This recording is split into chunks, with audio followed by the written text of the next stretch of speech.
We're back at DuQuoin. First time these two teams have played since 2010. The last time they met in the playoffs, as we mentioned earlier, the first time Mount Carmel and DuQuoin have ever played in the regular season. Mount Carmel wearing their home white top, their road white tops, and the maroon pants. DuQuoin in their home red tops, black pants. It's the Indians and the Aces. Last year, DuQuoin 6-4, Mount Carmel 5-5. The victory for us last year may have been in just making the playoffs after such a huge loss of graduate seniors from the 2023 state runner-up team. Tell me one more time that statistic about the playoff appearances for these two teams and the playoff games they've played. It's one of the best. It's got to be one of the best matchups of playoff royalty in the state. Yeah. So Mount Carmel has played 106 playoff games. So obviously this is at number 107, but that's how many they played. Meanwhile, DuQuoin has played 63 playoff games. These two have been forever participants in the playoffs. In the 50-year history of the state tournament, Mount Carmel has made the playoffs 42 times. They've missed only 8 times in 50 years. DuQuoin has been there 36 times in that same amount of time. And so if you add up the total playoff appearance, that's 78 years, 78 human years in playoff appearances, and 199 total playoff games between these two. I mean, these are legitimate blue bloods of Southern Illinois going at it tonight. No doubt, and the Aces taking the field here for our opening kickoff. Presented by Quoin Printing. Discover the quality difference a professional printer can make, and has to be worth noted, year number 50 behind the mic for football in this part of the state. 46 of those, if I'm correct, for the Golden Aces. The Hall of Fame voice of the Golden Aces with this one, Scott Allen. Well, thank you very much, Kyle Peach. You know what? For once, I guess I'm kind of excited about that total. You don't get to 50 too much, so I'm kind of looking forward to it. Well, we're going to be set. DuQuoin will be kicking off to Mount Carmel, so the Aces will have the football first, which I'm assuming that we lost the coin flip. We could have won a for that. We could have deferred to the second half. Yeah, we could have. Red Andrews, I believe, is one of the guys back there, number 10, and maybe with him number 2. Is that Chase Wiggins back there? I think so. Chase is a fast kid. DuQuoin will be kicking from right to left. Now Carmel will be looking into the, well, it's just about set by now, yes. They'll be receiving it and going from left to right. We are almost set for football. Here we go. There's the boot. It's a squibber down the field. Jumping up as a back at the 31 takes it, 35, 36, 37. That's about it. About a 6-yard return. And on the return is Tucker Martin, and that's where Mount Carmel sets it down for the first time this year. 1st and 10 from the 38-yard line. Well, let's see what the Aces can do on offense. Not overly impressed with the deep kicking ability there of Braden Learned, the sophomore, kicking. And it is number 8, River Dasher, the sophomore, at the quarterback spot. Shane Metter checks out wide to the right side. A slot man and a wide out. Now Webb in motion, slides to the right from H-back left. And here is Dasher getting his first look. Gets the snap. Hands it off. Swinging it to the right side is Sidolecki. Gets outside. Bounced out to about the 41. That was Chase Wiggins, rather, on the swoop to the right side. Got about 2 or 3 yards to the 41. Second out. So Wiggins on the start of the backfield, 6 foot, 175-pound sophomore, another youngster. Metter, the wingback, is the junior. The quarterback's a sophomore. There's Wiggins, a sophomore. So still plenty of underclass talent out there from Mount Carmel. This team's going to get better and better over the next couple of years. Now Webb slides to the left side, sets up as an H-back to the left side. A little bit of a high snap. The handoff off the Elliott Acreage first carry. Bounces left side, gets to forward progress to about the 45. Gain of about 4. It'll be 3rd and 3 on Elliott Acreage first carry of the year. Yeah, nice to see Acre running well. And again, not much went right with that snap, but a good job nonetheless for the Aces to come away with possession. And the handoff kind of went in good order timing-wise, so we weren't thrown off too much by that. The quarterback is River Dasher. He sets it up in the shotgun. 2 receivers left and a wing to the left. Wide out to the right side. Dasher wants to throw. Pump now rolls left side. On the run. 45. Tripped up. Rolls over the marker. I think enough. Yep, it looks like it's going to be a first down by about a yard. But there is a flag. And it may be on the Aces. He's about a yard ahead of the marker. But let's see what the flag's thrown in the backfield area. Laying back at around the 43. Maybe sorting through it. Holding against the Aces. Holding, okay. So that's too bad. That hurts on third down. We converted, but now it's going to be third and long. They'll mark the football back to the 35-yard line. It's going to be 3rd and 13. Just underway here in DuQuoin. Yeah, that's a killer penalty, and we talked about the ability to have those mistakes limited. That's a big one here to set us up 3rd and very long. Trips to the right side. Red Andrews checks out left. There is Dasher, gets the snap in the shotgun, rolls and wants to throw. Looking, downfield. There's the throwing ball thrown over there, almost picked off. Nice job by the defensive back for DuQuoin. 8 Shane Meadow up in coverage over there, got in front of him, blocked the ball away, almost picked it off, and it'll be 4th down. Yeah, just well defended. I think Dasher felt pressure like he needed to get rid of that ball, and it was man-to-man coverage that time out here in the secondary of DuQuoin, and they got the job done, forcing the Aces to punt here on 4th down. That's already a pass where a sophomore will go, I would like to have had that one back. Threw that into a very tough spot. Chase Wiggins is your punter. He stands back at around his own 23-yard line. Here is the snap. Good snap and the kick. Nice kick. 40, 35. It's going to bounce down at around the 30. Take a little roll. Mount Carmel roll to the 31. So the kick, 15, 35 yards. No return. And now DuQuoin's in business. 1st and 10 from the 35. Well, our first chance to get a look at that senior quarterback. Jonathan Brown wears number 1, 6'1", 205-pound QB. Will come out onto the field. Well, actually, they're going to huddle up over here on the DuQuoin sideline first. There goes the play clock, and they'll talk this one over and get the play call in. And our first quick stop, tire and lube, 3 and out. When the Aces defense gets a 3 and out, well, that we don't count that, didn't we? That's the wrong team. Yeah. Well, we'll work on it now. Maybe we'll get a. There you go. Well, maybe we'll get a 3 and out. Let's see what DuQuoin does here now. Their quarterback will operate in the shotgun. And we just jumped off Jones, sides. and we jumped. It'll cost us 5 yards. It'll be 1st and 5 now. And they'll mark it up to around the 35-yard line. That's 15 yards in penalties already against the Aces. DuQuoin goes from right to left here. AstroTurf Field, believe it or not, the 2nd AstroTurf Field already here at Van Meter Field. Wing to the right side, wide out to the left side in the shotgun. Quarterback gets the throw. It's high, arching up in the air, downfield, tipped around, incomplete. And that pass from Brown sailed way high, a big high lob pass that Mount Carmel had 2 defenders back there to help bat it away, incomplete. You have a 1st and 5 situation, so why not take a shot downfield, threw it up, basically told his receiver, go get it. And he could not, incomplete. 2nd and 5 now for DuQuoin. Jonathan Brown, 6'1", 205. Brian McClanahan, another one of the key backs, 5'10", 150. He's a junior. Now the Indians split receivers left and right. Quarterback in the shotgun takes a snap. He's going to run on his own. 35-40, 1st down, gets outside. Finally a run out of bounds. Pretty good tackle over there by Mount Carmel, but not before he gets enough for the 1st down to the 47. The tackle made by Chase Wiggins. 1st down DuQuoin. Well, again, kind of one of those situations where we can ill afford to let him get the edge. He gets 12 yards on that carry, does Jonathan Brown, and an Indian 1st down. Well, he's got some speed, doesn't he? He got to the edge, and you know what? He looks big, too. 6'1", 205. Seems to play a little bigger than that.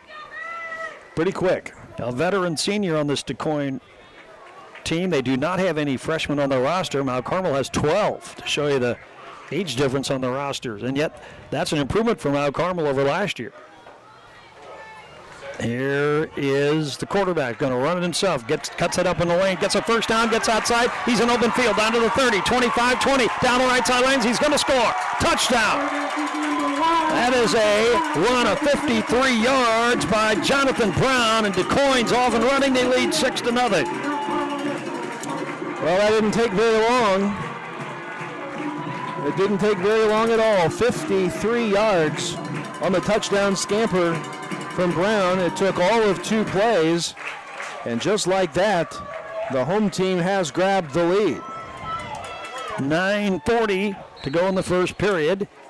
Was that a 3-play drive? It was, yes. It'll be Braden Learned in to do the kicking for the Indians.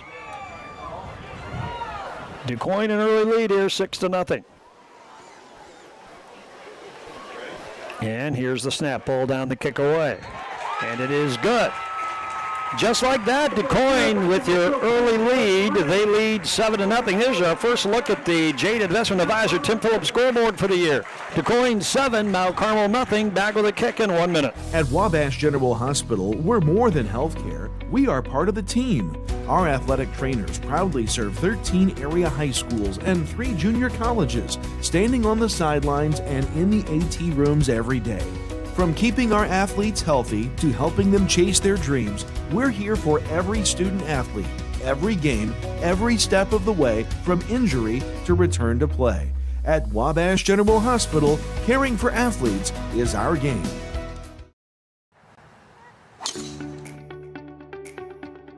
At First National Bank of Allendale, we know that winning starts with the right support on and off the playing field. That's why our local lenders make tailored, local decisions so you can score big on your goals. With branches across your community, we're here to help with everything from home loans to business growth. Because when it comes to your future, local lending is a true team effort. First National Bank of Allendale, local lenders, local decisions.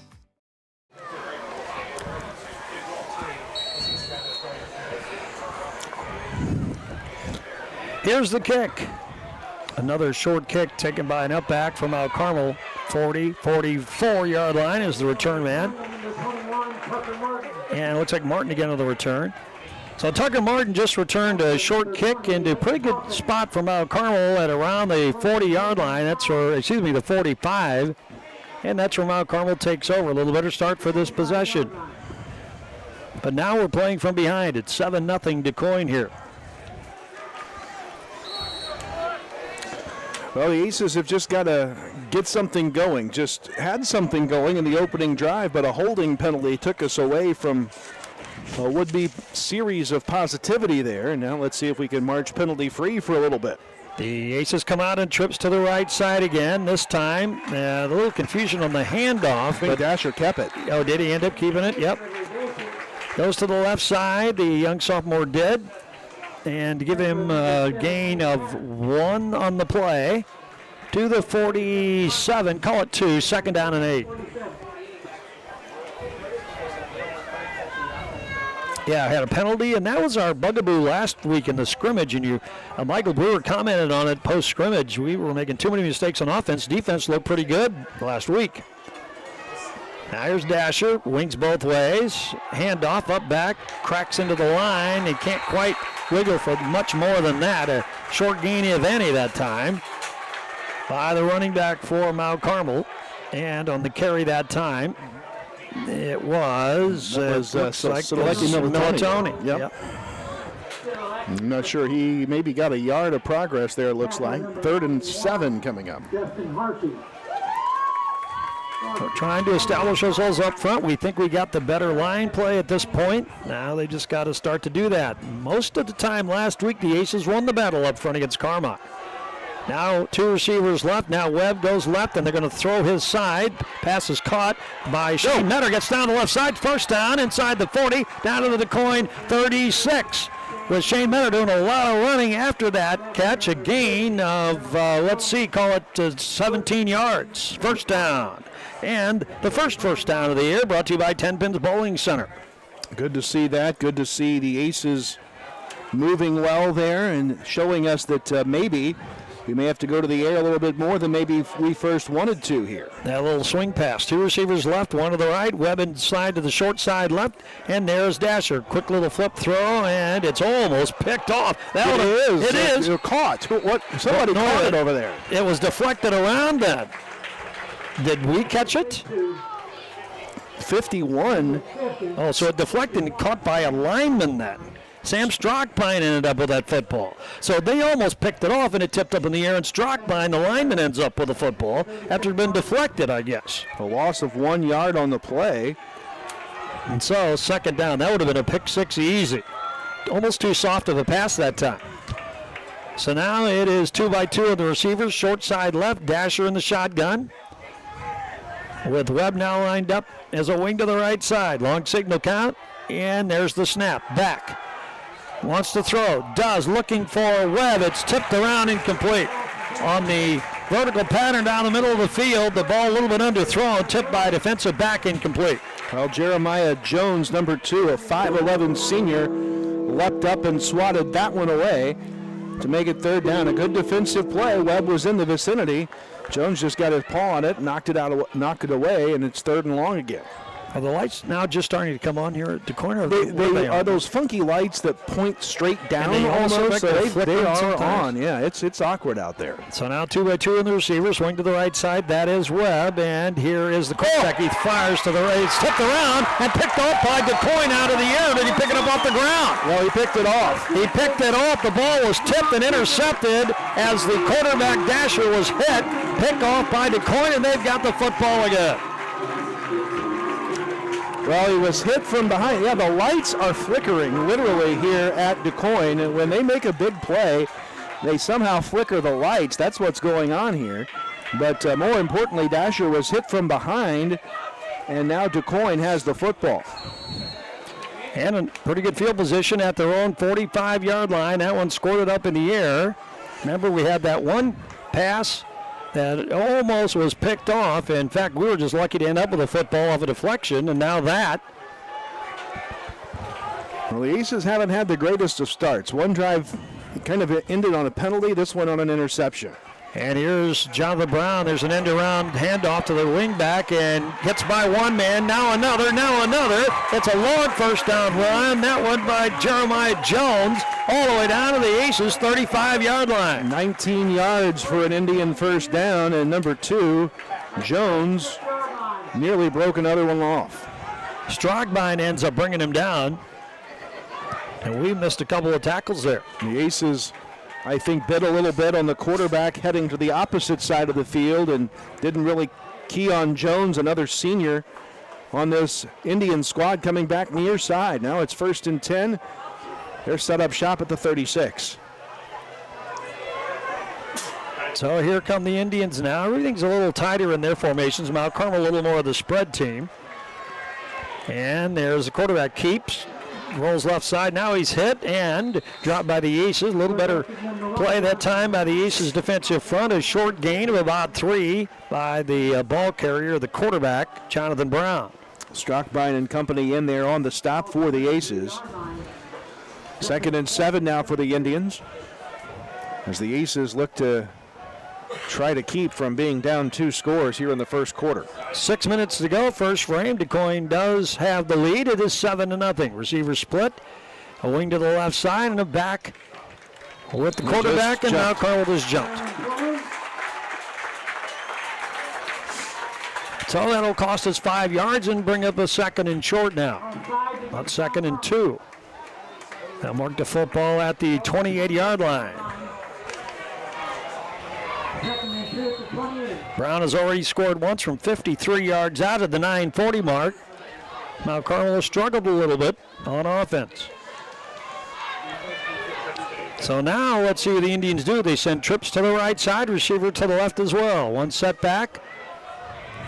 And now I'll put it more of a wing slot is him. Brown takes the snap, chased out of the pocket, lofts it for the end zone, tipped up in the air, and incomplete. Pass batted away at around the 5-yard line. Well defended by Shane Metter in the corner. Able to get his hand on that one. I'll tell you what, this is a slinger, this Jonathan Brown kid. He just throws it up and says, go get it, go make a play. And Shane Metter makes the play that time. So now it is 3rd down and 2. Now Carmel brought a few fans here tonight. A big visiting seating area here, bigger than most stadiums we're used to. All right, the Indians line it up with the receivers split. A wide out to the right side, one to the left. Handoff, ball carrier slides easily up the middle and gets a first down, where he's finally brought down inside the 20-yard line. Aiden Adams on the carry that time. Will take it from the 28 all the way up to the 17. An 11-yard pickup and another 3rd down conversion. So another first down for the Indians. Line of scrimmage inside the 20 at the 17-yard line. A wing to the left, wide out, short distance away on the right side of the line. Brown calls, now sets up ahead of the back in more of a pistol setting. Continues on the bark and gets the snap, hands it off. Aiden again on the call, tries to gallop his way to the left side. Aces slow him down from there. I think there was Strockmine again doing that. Short gain, mark him down and around the 13-yard line. Gain of about 4 yards that time, up to 15 on 2 carries now for that young man. 2nd and 6 now for DuQuoin, inching closer to that 2-score lead. Looking to get into that end zone. Painted black with DuQuoin spelled in orange script across the end zone. Now here's Brown. Takes the snap. Wants to roll left. Looking for blockers. Tries to cut it to the edge. Does bounce outside. Gets to the 5. Looking for the end zone. Did he make it? Yes. Touchdown. Angling in. Found the pylon and scored. That is a 12-yard touchdown run. 2nd one of the night by Brown. And DuQuoin now leads 13-0.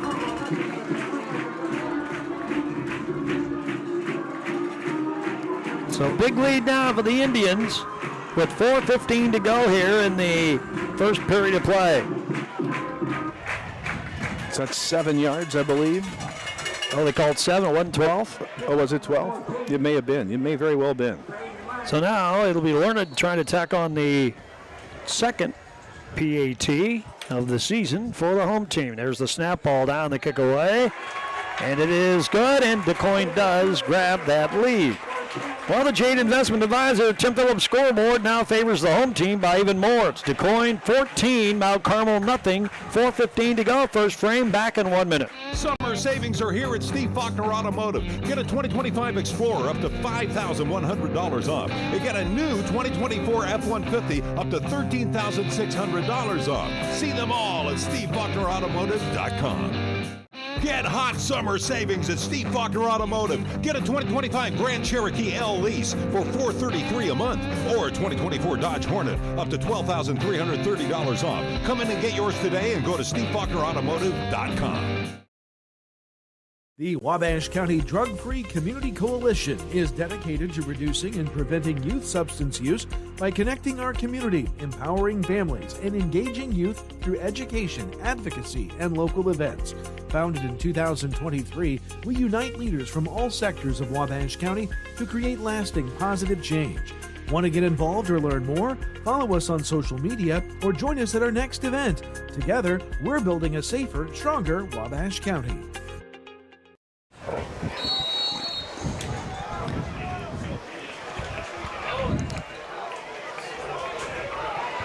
There's the kick by DuQuoin. A little bit longer kick this time. A return this time by the Aces. Michael Reed. He gets across the 30-yard line. Let's see, we're going to mark him at around the 38 or so. It'll be first down, Mount Carmel. Well, the Aces starting to see a glimmer of a little better play by Mount Carmel's line. They really weren't winning a lot early on, but after a couple drives, looks like they've kind of got their blocking scheme down a little bit, and we've seen signs that maybe they're going to push their way a little bit more. Like I said, last week against Carmel, they won most of the battles up front. They need to step it up here on this drive against DuQuoin. Big drive here, you're right. And there is a handout. Ball carrier is Militoni, piled up on the left side across the 40 to around the 41, maybe the 42. Call it 3, second down. There is a flag down. And it is another hold on Mount Carmel. Yep. Our second of the night. So that's been, as we mentioned, that was our problem last week. In the scrimmage, we made too many mistakes, and a little bit of a carryover so far here tonight. You can't make any mistakes against this DuQuoin team. Yeah, so this will be first and forever. Now mark it back, the football back at around the 32-yard line, and it's going to be first and 16. Aces go left to right. Shane Metters a wing to the right side. Red Andrews the wide out beyond him. And here is the handoff. Ball carrier darts up. That's Militoni. Tries to dart back to the right. Gets over to the 35 to the 36. Gain of about 3. Second down and 13. 3:49 to go here in the first period of play. Everybody in the Little Illini Conference, all 8 teams play non-conference games in weeks 1 and 2. So everybody outside of the league. One game underway at 6:30 tonight. It's Paris versus North Vermilion, Indiana. So as a split the difference game, it began at 6:30. Now the Aces split receivers 2 by 2 with a wing to the left side. That's Webb and Lone in the shotgun quarterback. Quick throw left side, and it is caught on the left flank, but a quick bring down after the catch by Owen Blake. His first catch of the year. Maybe is that his career? No, it's not his career. It's first of the year, though, for the junior. Looks like he got about 6 or 7 yards on that reception. 3rd and 8. Easier pass for Dasher to feel comfortable with. He completed it. Taking baby steps here, and why not? First-time starter for the Aces. Now they sent 2 receivers out to the right side. Same tandem out there. Militoni, the slot man, and Andrews, the wideout now. Webb in motion right to left. Lone set back is the quarterback, and Dasher takes a snap, wants to throw, looks, dumps it short, off the mark of, I'm not sure he was looking at. I think he's underthrew Militoni by a Metter by a bunch, and it'll be 4th down. Well, just as Metter was making a break that way, his first step was a stumble, and so I think the timing was off after the stumble by Metter trying to get out into the field of play, maybe incidental contact with his defender, but now it's 4th and long, 4th and a long 7, short 8 here for the Aces, and we look to go for it from here. Yep, they're going to go for it from the line of scrimmage is the 42-yard line. Aces do the double swap, tight end and wing to the right side. Jackson Kling in there now, and the Aces call. Well, or did we? The official blew a whistle on the far side. Well, we're going to continue. It looks like now the official steps in, and another official does. So now they have stopped the play. It's because the official on the far side ruled that the ball was not set properly. Okay, so they're going to reset the football where it should be, and now it's 4th down. Well, if there's any element of surprise with that double switch, it's not there anymore. Kling's a wing off to the right side. I don't think we're snapping the ball here. And Dasher tried to draw them off sides. That didn't work. So now a long time on the count. Play clock down to 10. Everybody's staying put. And now what do we got? Timeout, Mount Carmel. All right. Our first timeout of the year. Brought to you by Country Financial Agent Tia Morgan. 2:39 to go. First period. DuQuoin leads 14-0. Back in 1 minute. 811, if you're not familiar with that, it's a Julie program in the state of Illinois. It's actually nationwide, but that's a free service. The utilities take care of that. Customer wanting to dig or plant flowers or fence posts or something like that, call that service. Give us 2 business days. That's the law, 2 business days notice. We'll come out and we'll locate all the underground utilities in your area and make sure that you know where you're able to dig and you can dig safely, and we're protected and you're protected that way. 75 years in doing what we do is beyond unusual. Our genesis back in the 40s, doing stabilization and still focusing on that here today is very, very unusual. I'm really proud that we have 75 years in this industry and still focus on getting better every day. That experience has propelled us. We carry it forward. In other words, we haven't lost the experience that was gained early on in the beginnings of the company. And we still have that knowledge base to draw from. And that's what just keeps making us better.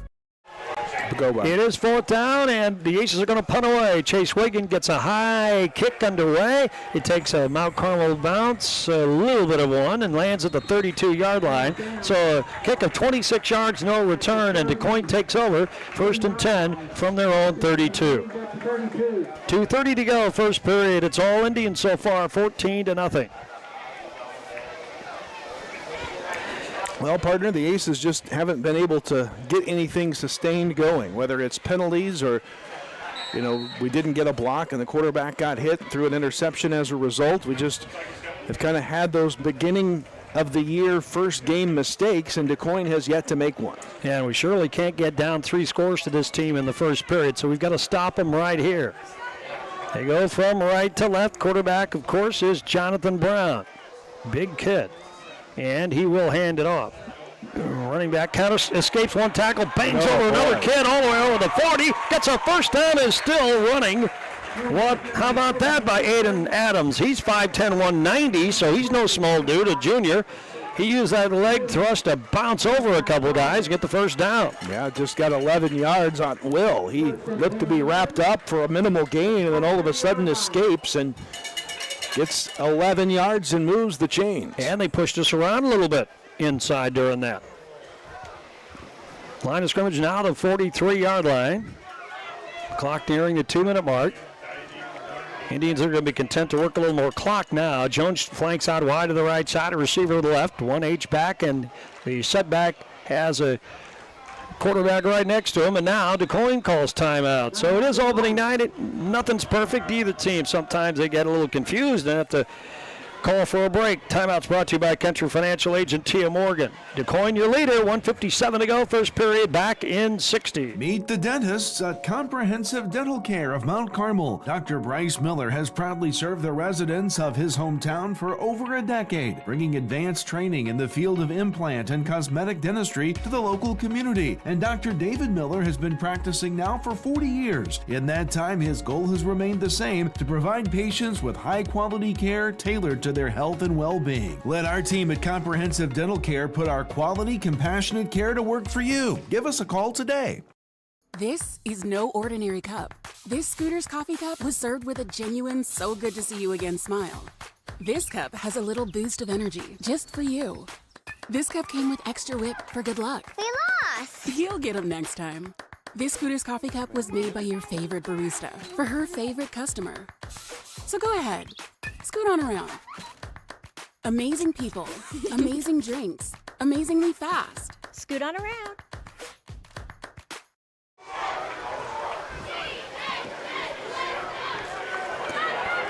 Now a counter back around to the left side for Jeremiah Jones. He's still on his feet, down deep in the Mount Carmel territory, down to the 17-yard line. What a run by Jones, a gain of 40 yards. And another first down. They're in the red zone, the Indians are now. Mercy. In a hurry, they get down there. And we're in danger of going down 3 scores before the first quarter is over. Yep, that was just a counter back. Plenty of blockers. Had plenty of traffic on that short side of the field, but through it all, Jones muscled his way all the way down inside the 20. Line of scrimmage now the 17-yard line, first down. There's 3 straight plays that have gone for a first down for DuQuoin. Now here's Brown with the shotgun, and he will keep it himself. Take it up the middle, takes offside, shakes one tackle, dives inside the 10, and they're going to mark him at around the 9-yard line. That's a gain of 8. Second and short now. Clock down to 1:19 to go.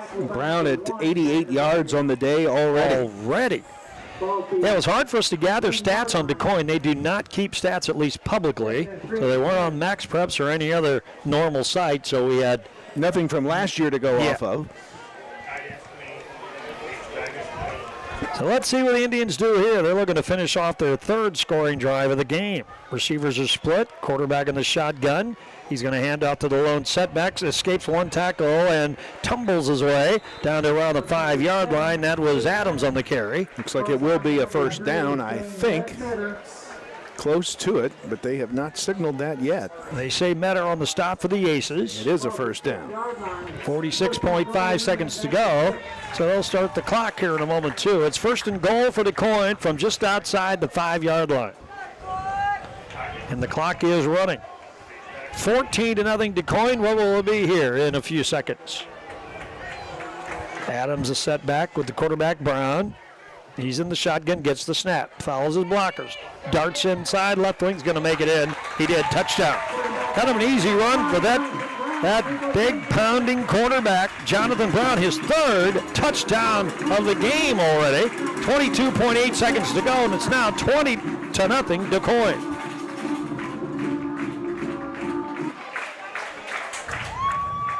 The shortest of his 3 touchdown runs, 53 and 12 yards the others. This one's a 6-yarder, and it's 20-0. Leonard now goes for his third straight PAT. And here comes the snap, ball down the kick away. And it is good. 3 for 3. So we've got a break in the action. The Jade Investment Advisor Tim Phillips scoreboard shows DuQuoin with a big lead, 21-0 over Mount Carmel with 22.8 seconds left in the first frame. Back in 1 minute. Corporate America Family Credit Union at 1011 Oak Street in Mount Carmel is ready to serve you with the financial tools you need for your life's journey. Our staff consists of friends and neighbors from our community, here to serve you like family. We offer a full line of financial services, including new and used vehicle loans, home loans, checking and savings accounts, access to no surcharge ATMs, 24/7 account access, and more. Call or visit us today. Corporate America Family Credit Union, empowering financial success.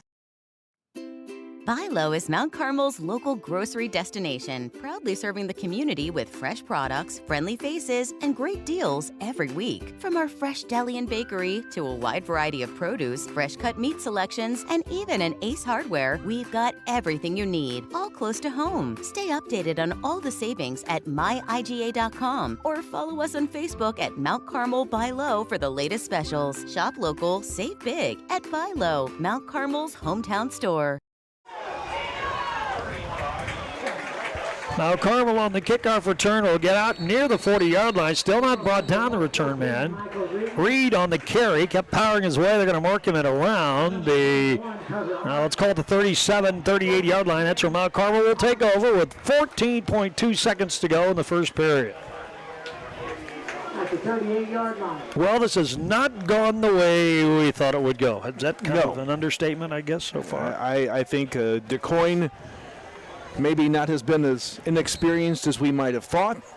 And unfortunately for the Aces, just haven't really been able to get on track offensively. Penalties and 1 turnover to show for our trips to the field. We have been out-yarded in this first quarter, 182 yards for DuQuoin, 35 for the Aces.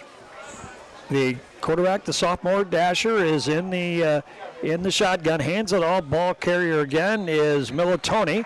Powers his way quickly left side, but the DuQuoin Indians plug it up a little bit on defense. Give him about 4 to the 42-yard line. Second down, and that'll do it for the first period. Well, we've got a break here. Let's take a look at the Jade Investment Advisor Tim Phillips scoreboard. It's a big hole for Mount Carmel to climb out of. And DuQuoin leads it 21-0. Back in the second quarter in 1 minute.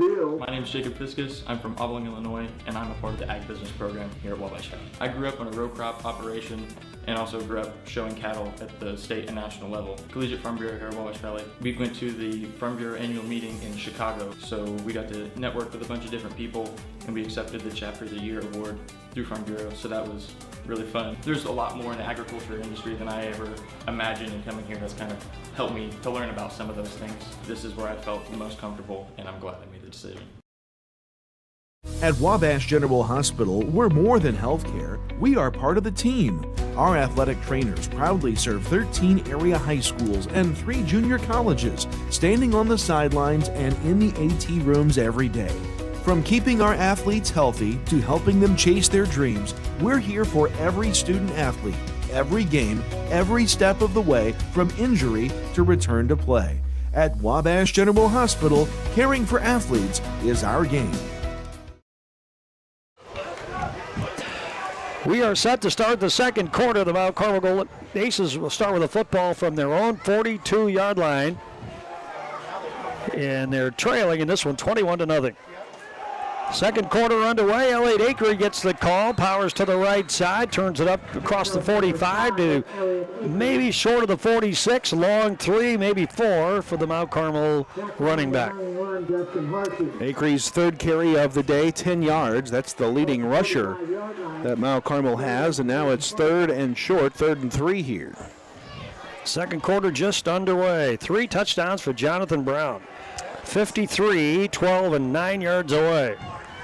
Now the Aces have a wide out and a slot to the right side. Kling's a wing to the right side. Acre gets the call, spins his way back to the left side, dives for the marker. He's close. He's got it. At the 49, yep, one official signals it is a first down. That is our second first down, 10 Pins Bowling Center first down of the game. So a new set of downs for the Aces at the 49. We've kind of pulled it in a little bit on this possession and highlighted Acre because he can pound the football a little bit more. We're not as spread out as we have been. 14 yards, 4 carries for Acre. We also brought Kling more into the game here lately. So the Aces trying to go with a little more power and less finesse this time. Let's see if it works.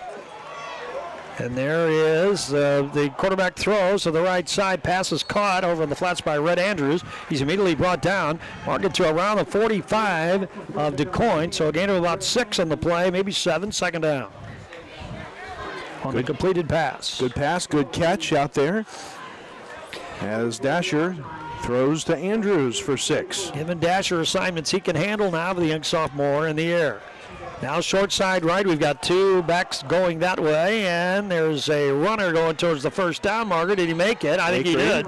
Yes. Acre again on the carry. Inside the 49 to the 39, another first down, a gain of 5. Acre now up to 20 yards even as the drive continues here for Mount Carmel. Good pace here by the Aces on this drive. Yeah, now showing a little more spunk. We've kind of pulled it in and put more on the offensive line. Is trying to be so cute in the first quarter, in the first possessions. We're just kind of powering away now. There is Militoni to the right side. He goes to around the 34-yard line. That's a gain of about 4, and it's second down from there.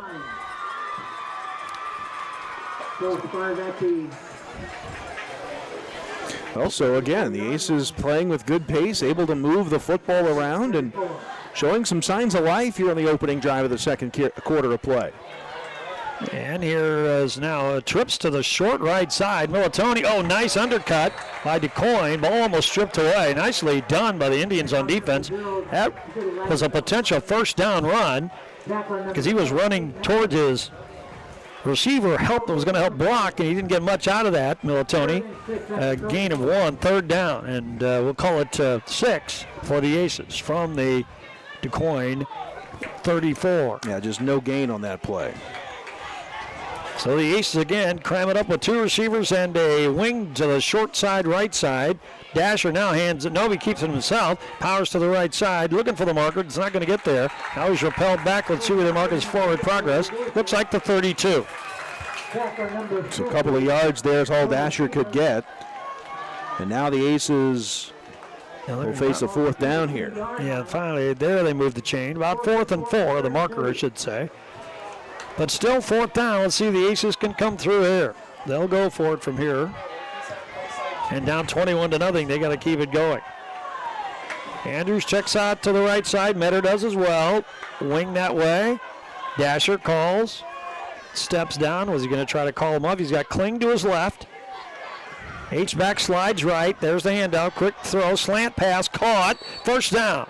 Yeah, good catch and good movement out there. Red Andrews on the catch.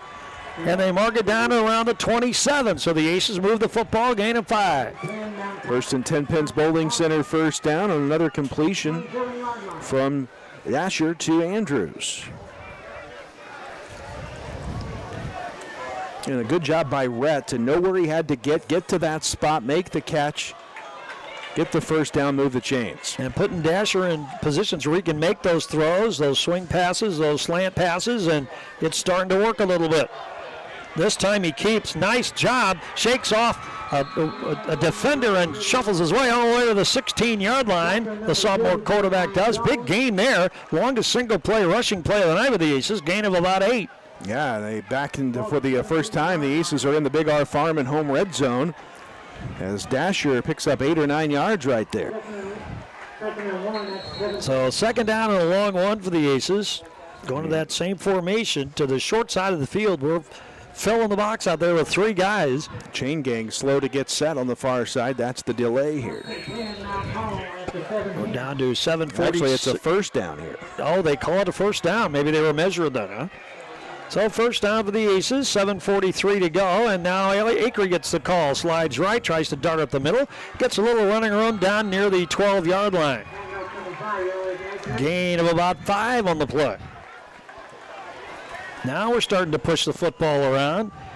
We're getting our bigs inside. We're not messing around anymore. We're just playing power football and starting to make some inroads here. And maybe the biggest thing is getting the defense a rest and getting them off the field for an extended period.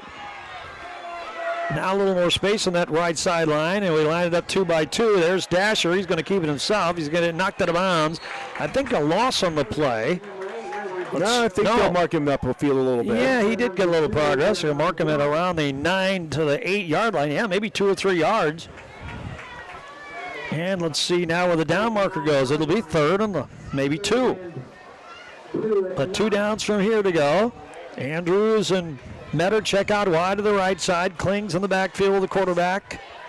And that is River Dasher. And here is the handout. Here's Kling with the carries. First time, dances inside, gets the first down to the 5-yard line. First carry of the year for Jackson Kling. Now we're starting to move here. 5 yards away. First and goal, down to 6:55 to go in the first half. Aces in the Big R Farm and Home red zone, looking to try to punch in their first score. Now they line it up in the. We're lining up in the long eye. Here is Kling. He powers his way to the end zone, looking for help from Acre at the block, and he got close. Looks like about to the 4. So not as much as I thought, actually. No, they mark him to the 1. He got 4. Beg your pardon. Yeah, there we go. So 2nd and 1. Called the long eye, the triple eye. They're all lined up back there. And there is the the deep back. Kling gets the touchdown. The first score of the year for Mount Carmel, and the Aces trying to fight back after falling behind 21-0, and Jackson Kling gets the touchdown. The first Aces touchdown brought to you by Full Stadium Marketing, local marketing services to help your business win the crowd. And now, time for an Aces Extra Point brought to you by Mabriel's Body and Paint, 214 South Market Street, Mount Carmel. Aces call a time. Oh, we've got an injured player. Let's get the binocs on him. And is that Jack? Nope. That's a lineman, I think. Well, wait a minute here. They're attending to him. Looks to be in some measure of pain. Laying down in the end zone. Trainer is out looking at him. So play is stopped now. Well, how about that drive from Mount Carmel? Falling behind 21-0. We switched to more of a power back offense, power-oriented, and it worked as now we took advantage of our more experienced line play and everything else and marched that ball down the field. Yeah, no doubt. And it looked like a totally different Aces team than what we had seen previously. And who is that? Strockbine, I think. All right. Well, we can ill afford to lose him for any extended period. Yeah, we're going to have to count on him a lot this year. So he'll be helped to the sideline. Coach on each shoulder. He is walking out under his own power, though. We'll try to get some information from the coaches up here. They are right to our left. The assistants are. Maybe we'll find something out before long. Meanwhile, the Aces will get set for the extra point now. It is 21-6. That sounds a lot better than 21-0. How about this score ringing shockwaves through Southern Illinois? Second quarter in Fairfield. Fairfield 12, Edwards County 12. Wow.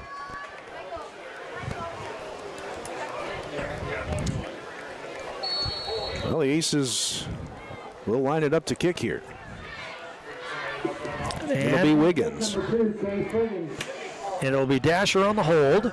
We got somebody coming on late here. How about that? A sophomore holder, huh? Paul Ray Garrett last onto the field here. Plenty of time. Here we go. Here's the snap. Ball down. The kick away. And it is good.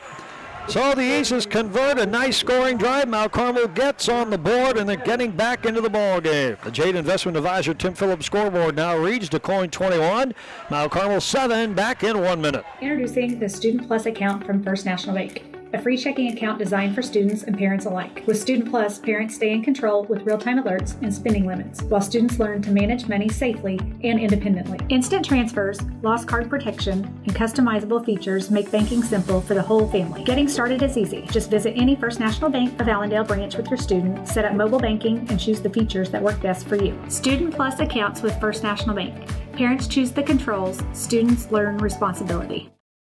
Summer savings are here at Steve Faulkner Automotive. Get a 2025 Explorer up to $5,100 off. And get a new 2024 F-150 up to $13,600 off. See them all at SteveFaulknerAutomotive.com.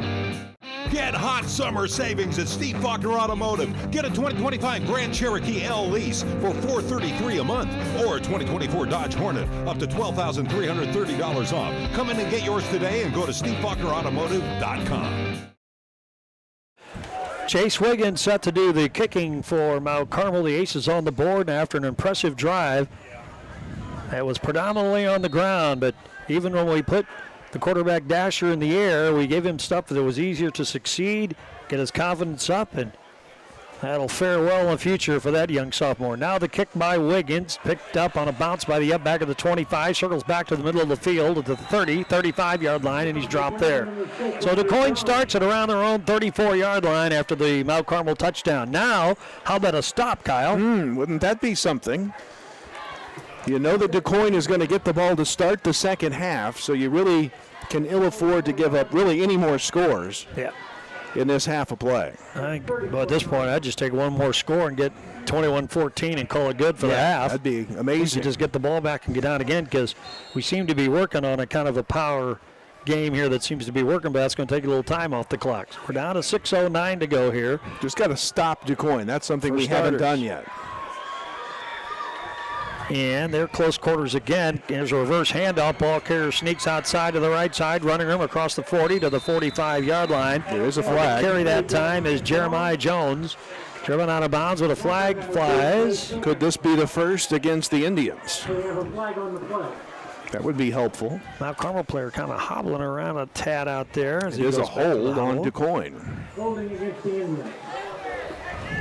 So it will cost the Indians some yardage here. That was Xander Bader doing a little hobbling. He's okay, stayed in the game, but so they're going to mark the football. They haven't marked it yet. They're going to mark it from the 36, or is that where they're going to put? Nope, that's where they mark it from. Well, I think that's where they're going to mark the penalty. So it'll be about a 1st and 18 or so here, I think. 10-yard walk off to the 26. So 1st and 18 now for DuQuoin. Now let's get a stop here. That's the first thing we've done positively here on this drive for DuQuoin. Get them to commit a penalty, their first of the game. Now let's see how this offense handles adversity. Now they come out in the spread, 2-by-2. Quarterback in the shotgun. Brown barks the signals both ways. He's lone setback. Gets the snap. Now instead of throwing, he's going to run the football. Good nice job. grab by Mount Carmel after a little bit of a run upfield. And that was Elliott Akery on the stop. Ball carrier, the quarterback stopped at the 29-yard line. Yeah, the Aces couldn't have done that any better, really. 26 to the 29, so a 3-yard gain for Brown. That ties for his smallest carry of the day, and now it's still 2nd and 15. We're down to 5:30 to go. Now receivers a little shorter spread both directions. Brown in the shotgun. Jones pulls back from him. Adams, I should say. Now the shuffle pass to Adams on the flats left side. And he's dropped. Nice job by Mount Carmel on pursuit. Stops him at around the 32-yard line. Adams looks like he was going to pass on that pitch to him, and then he shuffled it to him and pushed the pass to him out to the left side and give him progress only to the 32. It's going to be 3rd and about 7 to go, 3rd and 12 to go. Golden opportunity for the Aces. They can stop them here. 4:49 to go in the first half.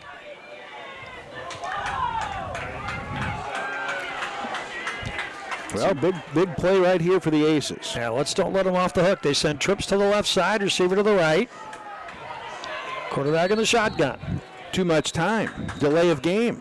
Flag on the play. How about that? Delay game penalty. So march it back 5 yards and make it 3rd and 17. Well. And by the way, it doesn't feel like it, but that last pass completion by Brown to Adams, the first pass completed today in 3 attempts for DuQuoin. Everything else has been on the ground. So they show the same look. Trips left side. One wide receiver to the right side is set back, and the quarterback in the deep pocket.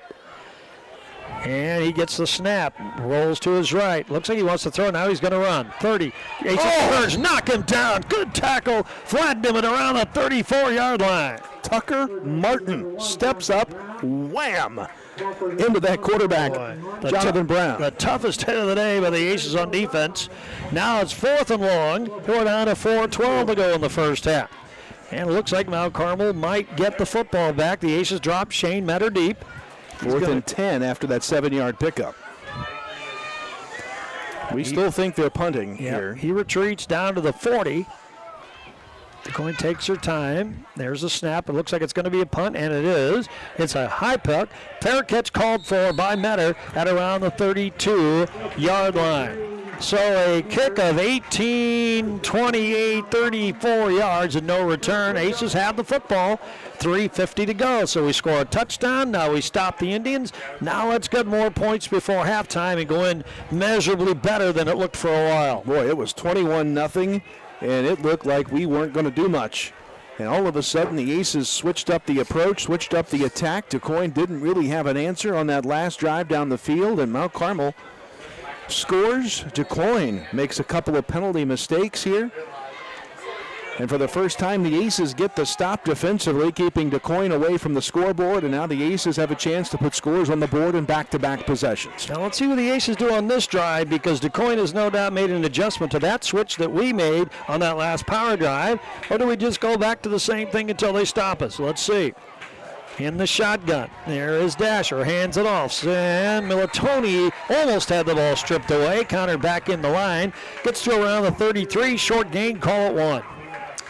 They didn't get a whole lot there, but I don't even know if we call it 1. Yeah, there we go. It is 1. 2nd and 9, clock running, 3:30 to go. Mount Carmel back at its own 33-yard line. 67 yards away from their second touchdown of the game.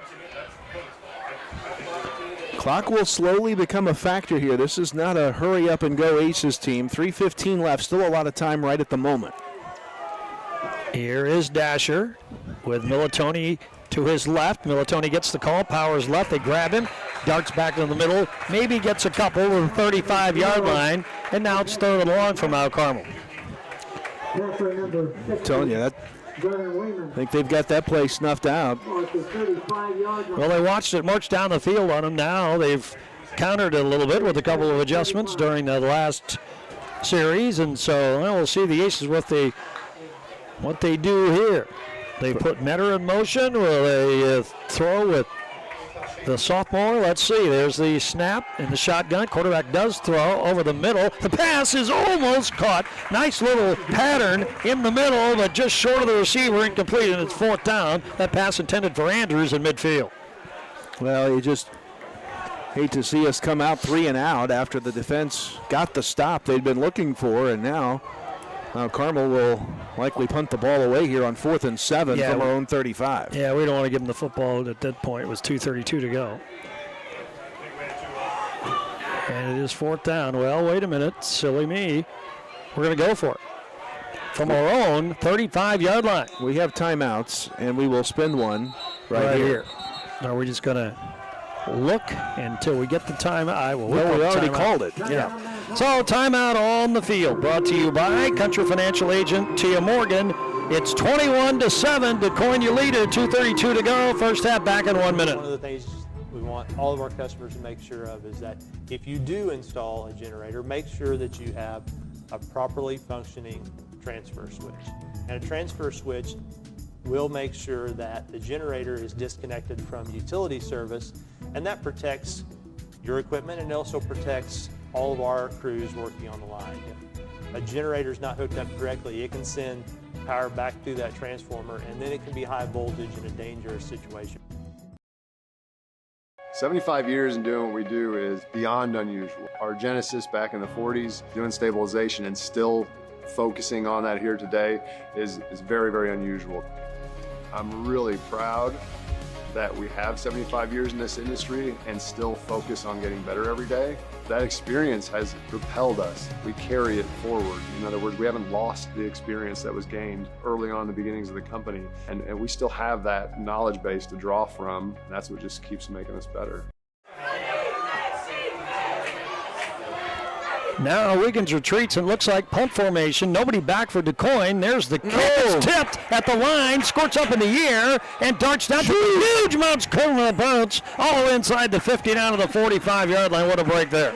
Wow, it took a 15-yard Mount Carmel bounce after it was partially deflected at the line. DuQuoin didn't have anybody back. They played go after the punt, and they almost got it. But as it is, they're back now a little further back of their own 45-yard line. Yeah, it still didn't go that far, but it went a whole lot further than it was initially going to after the deflection. Didn't get a good block up front, and DuQuoin able to get their hands on it to deflect it. And the Indians have a short porch at their own 45 here with 2:23 left. Now, from where they're at, they have plenty of time in the scheme of things with 2:29 to go in the first half. DuQuoin now at their own 45-yard line. This will be a big score here, as their lead's been trimmed to 14. Adams in the backfield with the quarterback, Brown. He takes the snap, and he's going to keep it himself. Fake the swing look to the running back. Dives forward to around the 47, 48-yard line. Second down. Acree makes the stop there for the Aces. A couple of yards there for Brown, who's now over 100 yards on the day. He's at 106. And we are at the 2-minute warning now here in the second quarter. DuQuoin a wing and a setback, and now quarterback hands off. Adams plows his way left side. There is again Acree hanging on for dear life as the running back gets close to the first down marker, across the 50, down to the Aces 48. Still 3 yards away, third down. Nice little 3-yard gain for Adams, who's really the explosive running back. 29 yards, 5 carries. DuQuoin hurries up a little bit. Let's see what they do here. The shotgun quarterback follows his blockers, tries to get outside. Angle cuts his way and gets right to the line. Let's see where they mark him. It's going to be very close. They may have to measure this at the 45-yard line. Clock stops, 1:20 to go. It's going to help that it's right on the big painted 45-yard line. Well, they're going to move the chains. Yep. So first down DuQuoin now at the Aces 45. It's 21-7 DuQuoin. They scored 3 first-quarter touchdowns. We have scored in the second quarter. DuQuoin trying to get the 3 TD margin back. Quarterback's going to throw it long on the fly, downfield. It's up for grabs. It's tipped around. It's incomplete. Well defended again by Shane Metter, breaking up the pass, long distance and one-on-one coverage. Incomplete. Looking for Jones at around the 5-yard line. And it got knocked away, second down. Clock stops, 1:01 to go in the half. DuQuoin does have 2 timeouts left, but clock getting late here as well on the Indians. Line of scrimmage, the Aces 45-yard line. Receiver to the right. Wing left. 2 setbacks on the quarterback. And a pullback from Adams. Thought he was going to give it right away. It's up the pass over the middle is caught. That's a first down after the roll of the 35, 32-yard line. Nice catch.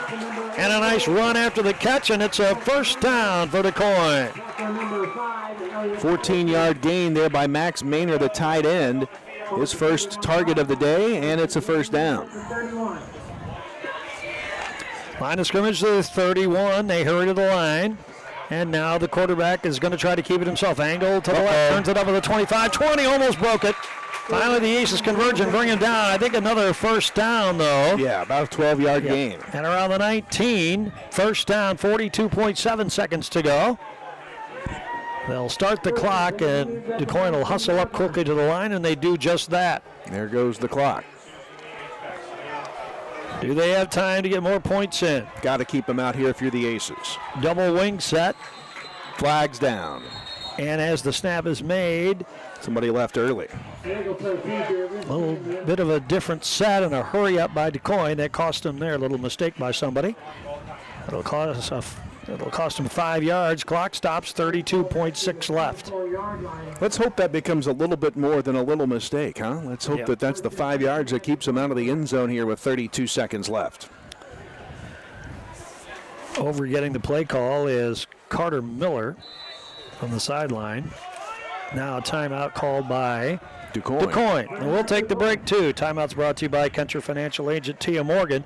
DuQuoin trying to put more points on the board. It's 21-7 Indians back in 30 seconds. Meet the dentists at Comprehensive Dental Care of Mount Carmel. Dr. Bryce Miller has proudly served the residents of his hometown for over a decade, bringing advanced training in the field of implant and cosmetic dentistry to the local community. And Dr. David Miller has been practicing now for 40 years. In that time, his goal has remained the same: to provide patients with high-quality care tailored to their health and well-being. Let our team at Comprehensive Dental Care put our quality, compassionate care to work for you. Give us a call today. Along with Kyle Peach, I'm Scott Allen. Second quarter, DuQuoin trying to get more points before halftime. Hey, we don't want to thank Bob Bowser for the videography work tonight, and Alex McGinnis doing the controls, twirling the knobs at the downtown studios of WSJD. Hey, it was Bob that made a good point. The reason DuQuoin called that timeout is once that ball was put down, it'd be back to play and the clock would roll, so they wanted to talk it over, spending their second timeout. So they have one to go. Now they have the football, the 19, and there is a counter back to the right side. Looking for running room is Jones. He's going to get there to the 5. He angles in. Did he make it? Yes. Touchdown right at the pylon. He got knocked out of bounds, but he gets the touchdown. A 24-yard run by Jeremiah Jones. And with 24 seconds left in the half, DuQuoin has its 3-score lead back, 27-6. Well, Scott, I tell you, 3 times we've seen Jones run that end around here to this near side, and we have not held the outside edge on any of that. Every time the quarterback takes off, we follow him hardcore, and that frees Jones to do just what he does right there, come back to this side and walk into the end zone. So now the Indians will try to tack on the point after. Here's Learned. There's the ball. The kick, and it is good. He's 4 for 4. And we have 24.3 seconds to go before intermission. And here's your Jade Investment Advisor tip form scoreboard. Mount Carmel trails DuQuoin now 28-7. Back in 1 minute. This is no ordinary cup. This Scooter's coffee cup was served with a genuine so good to see you again smile. This cup has a little boost of energy just for you. This cup came with extra whip for good luck. We lost! You'll get them next time. This Scooter's coffee cup was made by your favorite barista for her favorite customer. So go ahead, scoot on around. Amazing people, amazing drinks, amazingly fast. Scoot on around.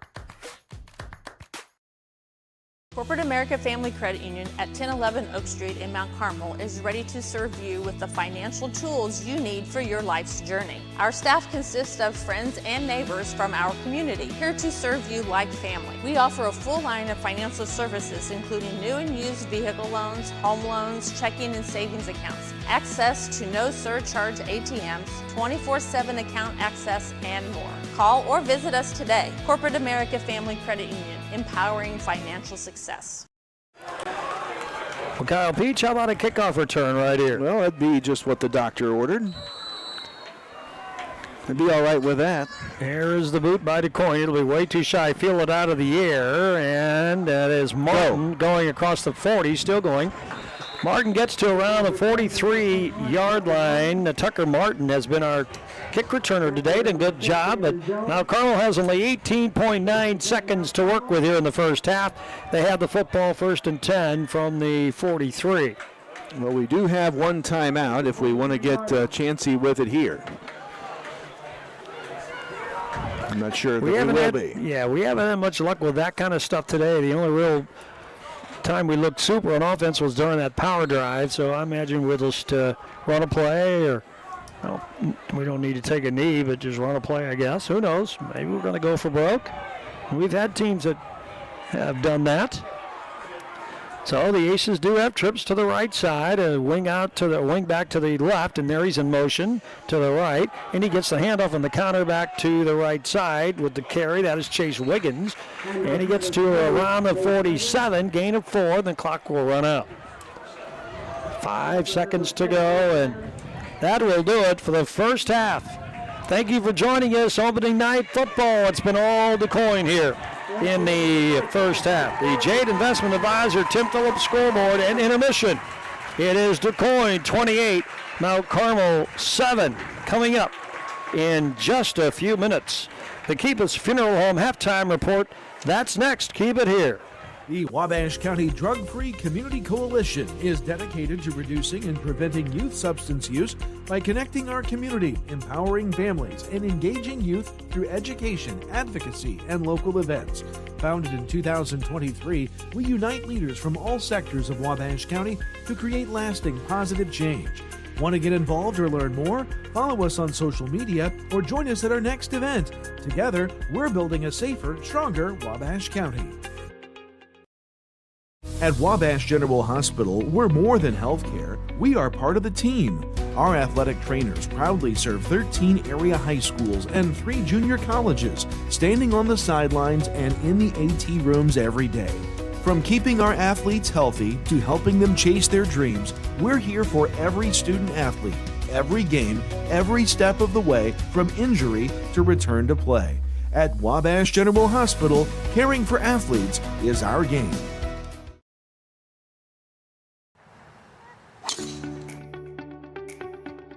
At First National Bank of Allendale, we know that winning starts with the right support on and off the playing field. That's why our local lenders make tailored, local decisions so you can score big on your goals.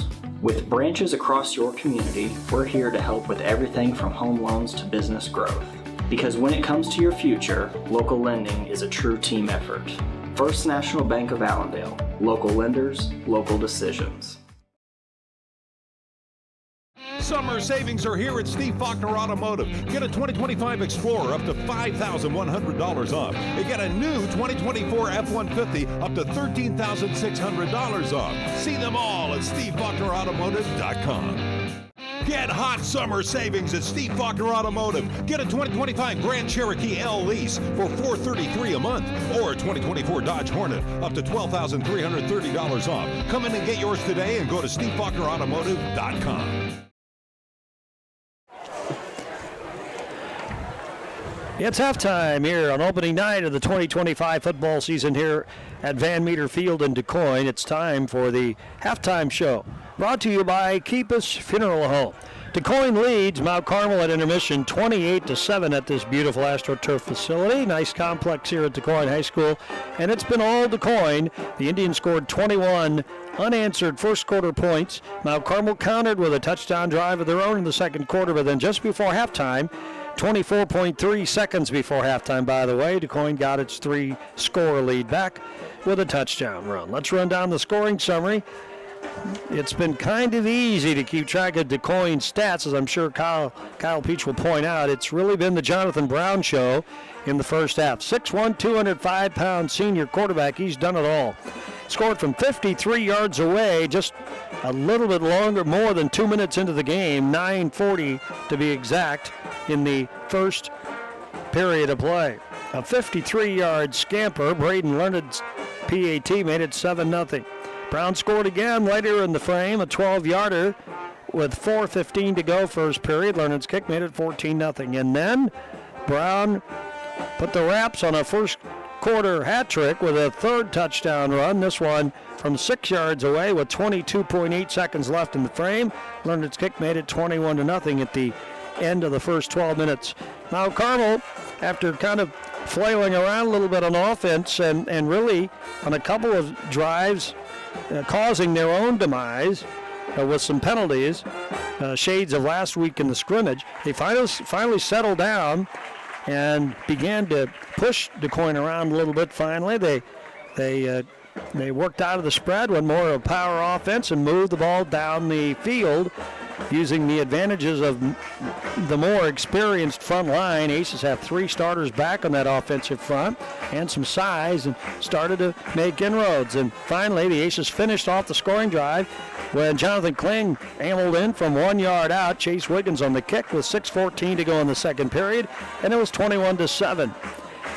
The Aces then really could not generate anything following that, and DuQuoin got the football back and got their way down the field to just beat the clock. A 24-yard run by Jones, first touchdown by Jeremiah Jones, and it came just before intermission, kicked by Leonard, and it's 28-7 here at halftime. So 21-0 Jasper, 21-0 DuQuoin here in the first period. 7-7 second quarter. The Indians lead in intermission, 28-7. Partner, here's a look at how the stats went down. It was pretty lopsided early, but the Aces did have that good drive midway through the second period. But the Indians still with 255 yards of total offense, 238 of those yards on the ground, and they've spread the wealth around pretty well. Jonathan Brown, 11 carries, 121 yards, 3 scores. Aiden Adams has 5 carries for 34 yards, and Jeremiah Jones, 3 big carries for 83 yards and 1 touchdown. For Mount Carmel, the 102 yards. Let's go back to the Indians passing. Brown, 2 completions in 5 attempts through the air for 17 yards. One of those a 14-yard completion to the tight end, Max Maynard. The other, a 3-yard completion to Aiden Adams. So Adams all total 37 yards of offense. For the Aces, the 102 yards pretty evenly split. 68 of those yards on the ground, 34 through the air. On the ground, leading the way rushing for the Aces is Elliott Acree, 6 carries for 25 yards. River Dashers carried it 4 times for 17. Sideleki Militoni has carried the ball 6 times for 11 yards. Jackson Kling, 3 carries, 8 yards, and the 1 touchdown. And Chase Wiggins, a pair of carries for 7 yards. Meanwhile, for the aerial assault, River Dasher in his varsity quarterback debut has completed 5 of his 10 passes, 5 of 10, 34 yards, and 1 interception. 1, 2, 3, 4, 5, just making sure. 5 of 10, 34 yards, 1 pick. That pick came from a blindside hit to his backside on an unblocked defender that really caused the ball to go in the air. The catches made by Shane Metter, 1 for 17. Owen Blake, 1 for 7.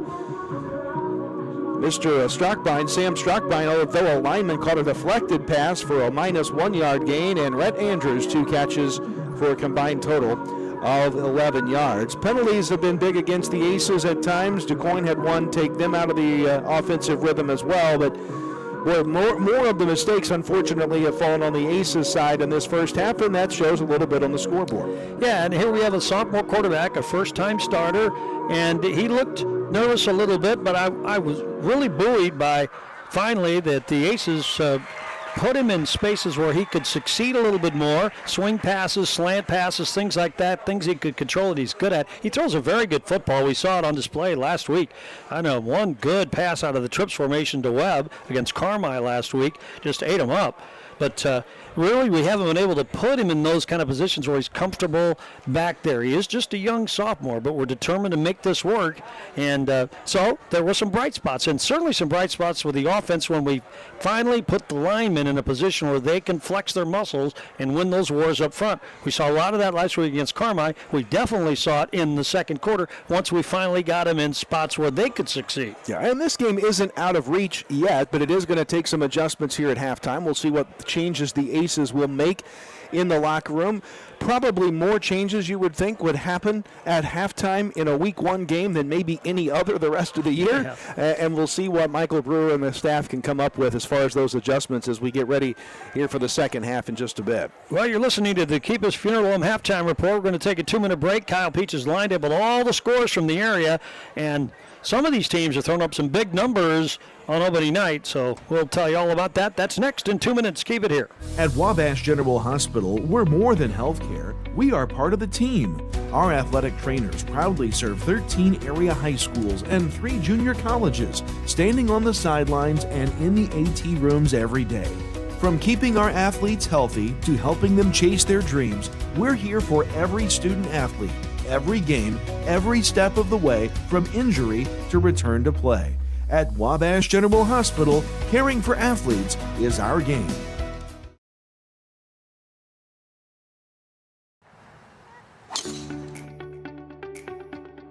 At First National Bank of Allendale, we know that winning starts with the right support on and off the playing field. That's why our local lenders make tailored, local decisions so you can score big on your goals. With branches across your community, we're here to help with everything from home loans to business growth. Because when it comes to your future, local lending is a true team effort. First National Bank of Allendale, local lenders, local decisions. Summer savings are here at Steve Faulkner Automotive. Get a 2025 Explorer up to $5,100 off. And get a new 2024 F-150 up to $13,600 off. See them all at SteveFaulknerAutomotive.com. Get hot summer savings at Steve Faulkner Automotive. Get a 2025 Grand Cherokee L lease for $433 a month, or a 2024 Dodge Hornet up to $12,330 off. Come in and get yours today and go to SteveFaulknerAutomotive.com. The Wabash County Drug-Free Community Coalition is dedicated to reducing and preventing youth substance use by connecting our community, empowering families, and engaging youth through education, advocacy, and local events. Founded in 2023, we unite leaders from all sectors of Wabash County to create lasting positive change. Want to get involved or learn more? Follow us on social media or join us at our next event. Together, we're building a safer, stronger Wabash County. DuQuoin, Illinois, and at halftime it is DuQuoin leading the Aces 28-7. Here's a look at scores that we have from around the area. Let's do the shocker first. Edwards County leading Fairfield at halftime. I beg you, it's the other way around? Fairfield is leading? I think so. I don't think so. I think I got a text that said the other way around. Nope, it is halftime. You're right. Fairfield 21, Edwards County 19. Fairfield scored on the last play of the half to take the lead over Edwards County. It was 19-12 Lions with 2.5 left, and Fairfield at halftime does grab the lead over Edwards County, 21-19. Elsewhere, Red Hill in their Black Diamond debut leads Hamilton County 15-8. Olney leads Taylorville at home, 29-13. Johnston City all over Carmel, 38-0. Paris all over North Vermilion, 49-0. Casey leading Fisher, 16-0. Robinson on top of Charleston, 28-0. And then we were working on the Newton score, which I should have for you here in just a little bit, but they're not doing a very good job of keeping us updated on that score. But we'll get one for you there. Tomorrow, another little Illini Conference school, Lawrenceville, travels all the way to Kankakee to take on Bishop McNamara in their season opener. And Gibson Southern travels across state lines. They will take on Rochester. Yeah, you're right. Newton just says first quarter. Did you get even that score? Well, it's 0-0 though. But so I don't even registered. I think what that means is they haven't updated anything. Yeah, that's what that means. So how many points does Paris have?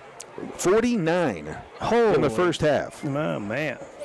And how about Marshall? They're back with an 8 now. It's 28-20 against Trenton Westglen. Kind of hope Steve Weber gets that program up and running. It's another score I didn't get for you, isn't it? Oh, there we go. And let's see. You've got Centralia over Salem, 28-0 at halftime. The Princeton Tigers lead Pike Central 42-0. You had Flora over Cesar, 30-14. I did not have that score. How about the University of Illinois all over Western Illinois, 31-0, by the way. Go Illini. And if this game gets over in time, you'll be able to catch the end of the Illinois game on WSJD. Memorial leads North 21-0. Johnston City, as you mentioned, right all over Carmel. They sound like they're the team to beat in the Black Diamond. And you see where Casey was ranked 9th in the preseason poll in the LIC. That's the only conference school that's ranked. Eastern Illinois, by the way, beat Dayton earlier last night in college football, 24-14. How about John Gruden showing up? So apparently he is a Dayton alum and with the connections to Eastern. So he spoke to both teams before the game in Charleston last night. Well, and he has done some work for getting in the locker room before games and really helped the Cardinals at one point this year with a motivational speech. The guy desperately wants back in the NFL, and we'll see if that ever happens. But nonetheless, I'd take him as the Cardinal manager right now on the baseball side. So are we to the reset yet on the clock, or is this we the have first not count? been there Okay. yet. Nope. So we've got a little more rather than we can do. Well, fans, I'll tell you what, we've got the home opener next week. The Effingham Flaming Hearts in town. And for another 2 years of that series, we played them twice. We split the series. So we begin another home and home series, and they come to the Snake Pit next week, 7 o'clock Friday night. We'll have the 1 hour pregame show beginning at 6 o'clock. But here's the last score. Newton leading Civic Memorial 14-7 at halftime in Newton. All right. Last year, the LIC, not a very good percentage against non-conference opponents. You know, they played, the entire league plays non-conference the first 2 weeks, so 16 games. They were 5-11. So they're trying to improve on that this year. Maybe they're going to get it done. All right, we are just about at the end of the Keep Us Funeral Home halftime report. When we return, it's quite the light show going on. Hopefully the here. lights will come back on here. Yeah, they're putting on the show here. Not just the lights going in and out. They've got red and I don't think any other accent lights that we're seeing as well here. Well, as you walk in the venue, there's a sign that says there could be a light show that could be disturbing to some people, and I don't know about you, but I'm disturbed. That's the end of the light show for now. There we go. Here come the teams slowly but surely getting back onto the field. When we come back, we'll have the second half kickoff. Can Mount Carmel rally in the second half? Here's your intermission score. The DuQuoin Indians 28, Mount Carmel 7, back with a second half kickoff in 2 minutes. One of the things we want all of our customers to make sure of is that if you do install a generator, make sure that you have a properly functioning transfer switch. And a transfer switch will make sure that the generator is disconnected from utility service, and that protects your equipment and also protects all of our crews working on the line. If a generator is not hooked up correctly, it can send power back through that transformer, and then it can be high voltage in a dangerous situation.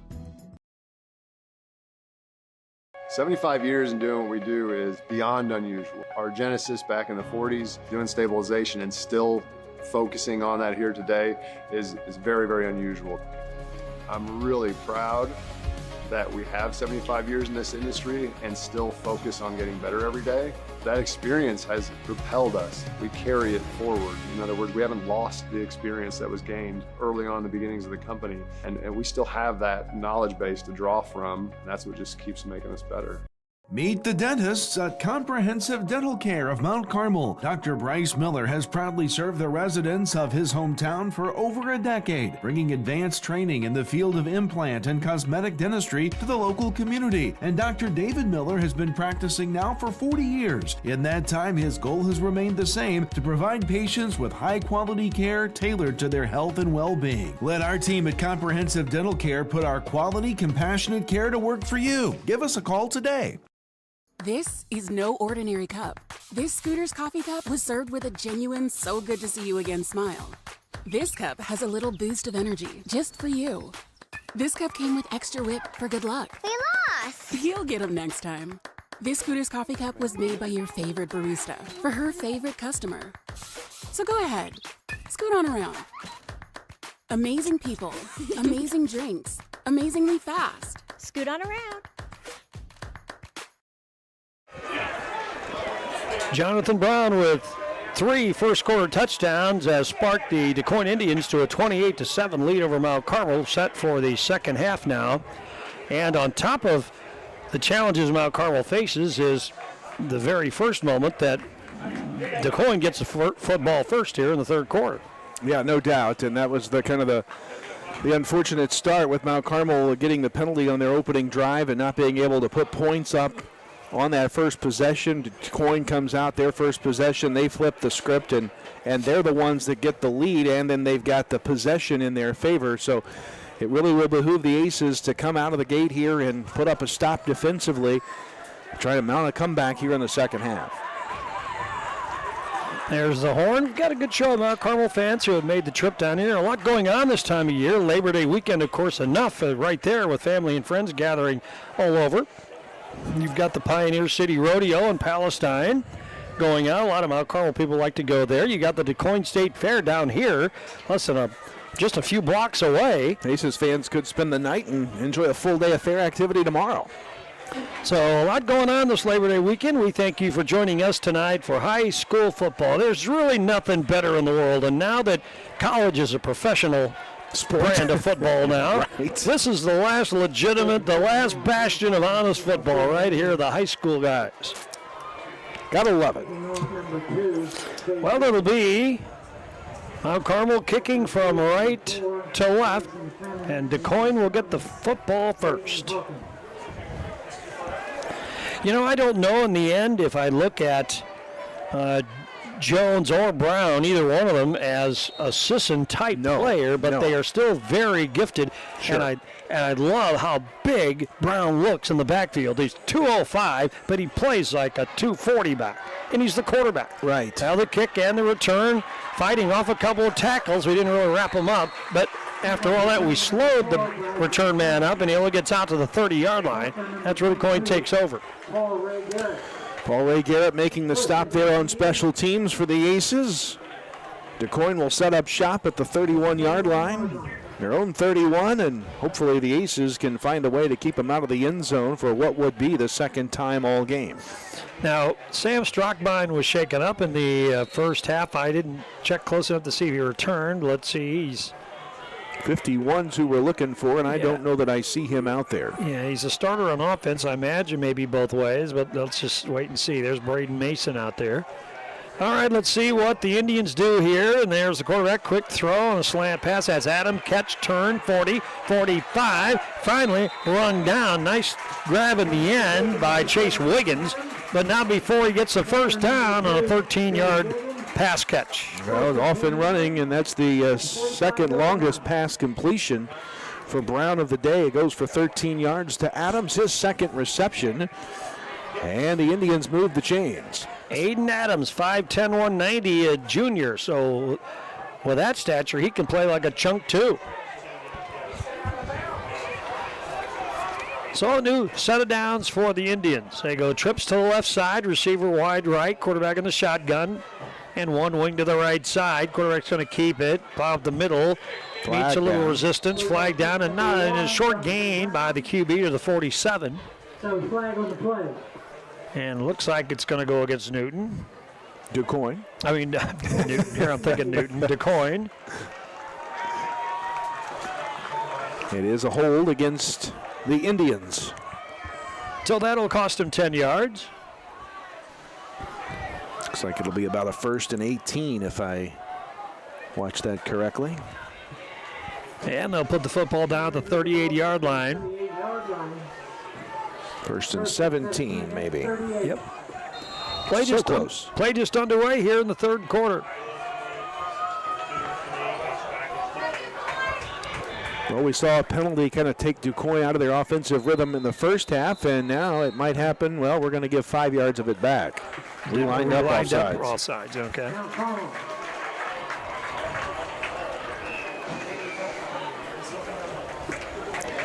Well, slow start to this third quarter. You see, we brought Jack Webb up on the line. I don't think he was stunning or anything. I don't even know if it was him, but somebody on the line was lined up wrong and cost us 5 yards, so the new line of scrimmage is the 42. Well, it would be Webb in place of Strockbein and one of the 4 offensive frontmen up there. Okay, so he's next up on the depth chart. Huh? Yeah. Oh, boy. We'll get some more information from Michael Brewer after the game. Let's hope we get to see Sam before the end of the game. Injured in the first half. Now a handoff to Adams, left side. Works the middle across the 45 to the 47-yard line. Gain of about 4 on the play, and it's 3rd and long, or 2nd now. And you call it about 8. 47-yard line. 2nd and 8 at the 47. And with a 3-touchdown lead, DuQuoin doesn't have to hurry, especially if they're moving the ball gradually. Just go ahead and whittle some of that clock down. That just shortens the time for Mount Carmel to make a comeback. Indeed. So let's see what Brown does here. He's in the shotgun. wing receiver split, pull back from Adams. He keeps the ball. The quarterback does, dives forward. Aces finally stack him up just shy of the 50-yard line, and it'll be third down. Third and about 5, a little bit more than that. Well, a big third down coming up for the Aces defense. A chance to try and get the ball back. But all game long, we do not have a single tackle for loss against this DuQuoin offense. Now would be the time. Indians a slot and a wide out to the right side, wide out left, H-back left. Quarterback keeps it himself and plows forward, and I think he made it. Yep, he sure did. Nice job up the middle by Brown, and that great job by that offensive line. They got the push they wanted at 6-yard pickup and a first down for the Indians at the Mount Carmel 44. Well, just a good job of knowing where he had to get. Needed 5, got 6, did the senior quarterback Jonathan Brown.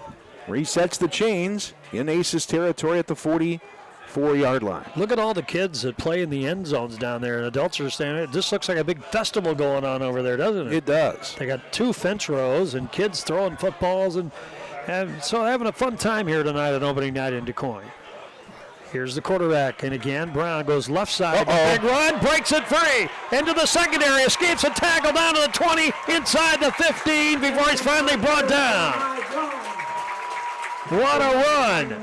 Call it 30 yards to the 14-yard line. Exactly 30 yards for Brown. His second biggest run of the night, had a 53-yard touchdown earlier. He's got 160 yards now rushing on the day and 14 carries, and has DuQuoin set up in the red zone once again. Jonathan Brown, what a storyline tonight for this DuQuoin team that went 6-4 and had some notable losses in graduation.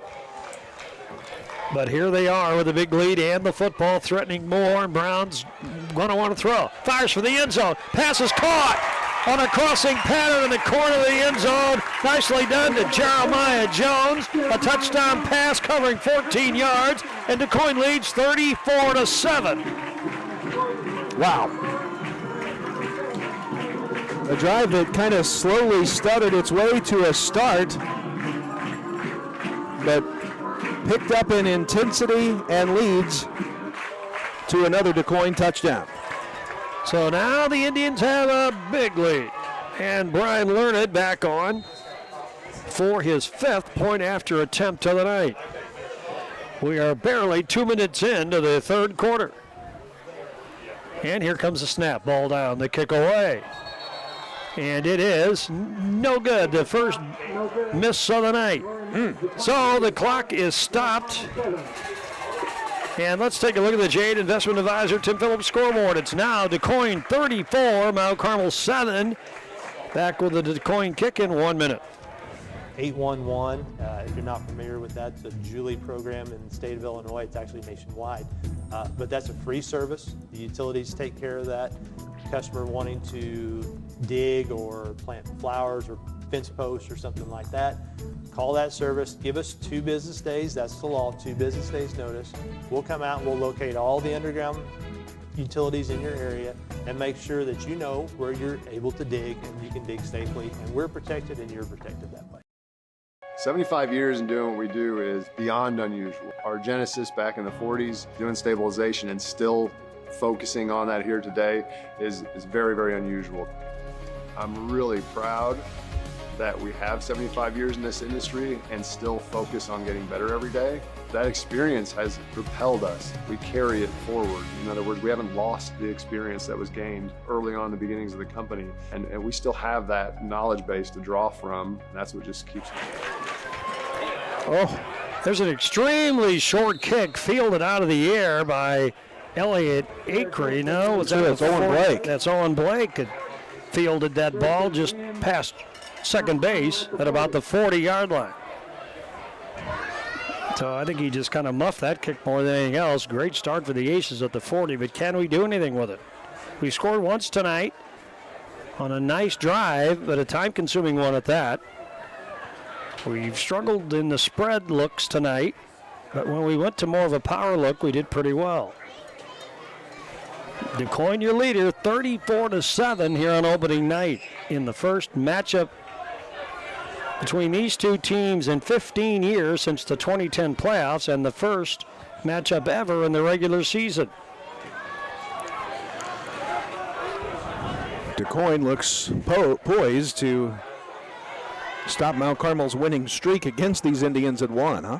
Now Metter in a quarterback. He keeps the football, goes to the right side, and gets a couple of yards to the 38-yard line. Shane Metter in there on that play. Had one catch at receiver for 17 yards earlier. This is his first rush of the day. Gets 2. So Metter will send Owen Blake out wide to the right side. Blake will be the slot man. Red Andrews the wide out to that side. He's in the shotgun, hands it off. Acre shuffles right, tries to dive for the middle, and does get some forward progress just across the 45. Gain of about 3 on the play. 3rd and 5 coming up for the Aces. The 7th rush of the day for Elliott Acre. He's at 28 yards by my count. 8:13 to go, third quarter. The Aces trail by 4 touchdowns. It's Andrews and Blake again, the combo on the right side. And it's Metter in the shotgun. Bad bobbled snap. He grabbed it out of the air, though, quickly and rambles forward. May get a first down out of that ad-lib play. Well, indeed. Indeed, he did. Across the 50 to the 48-yard line. A gain of about 7 on the play. First and 10 Pins Bowling Center first down as Metter gets 7. Made the most of a bad situation. So the drive continues now, just across midfield. Maybe he can get this thing cranked up, huh? Looking for signs of life here are the Aces. And here is Metter looking to the right. Oh, he's hit hard and falls towards the middle and maybe another yard on the bring down to the 46. So give him about 2 on the play. Second down. Falls forward in the right direction at least. 2 yards exactly for Metter on his 3rd rush of the series. Trying to see if did we see Jackson Kling in there in the last series. Let's see what that number is when he comes out of the huddle. Not sure that was Kling though. Well, maybe it was. Yeah, it looks like he's back. Yeah, he is out there. Yep. Aces go from right to left here in the second half. Wide out and slot right side. Kling in motion, sets down on the wing on the right side, so trips that way to the short side, and Metter hands it off, countering back to the left side, and a flag down on the play. Kling helped block for him on the comeback. Ball carrier down to 43. Let's see what the flag is. Holding against Mount Carmel. Mount Carmel. So that'll cost him 10 yards from the spot of the infraction.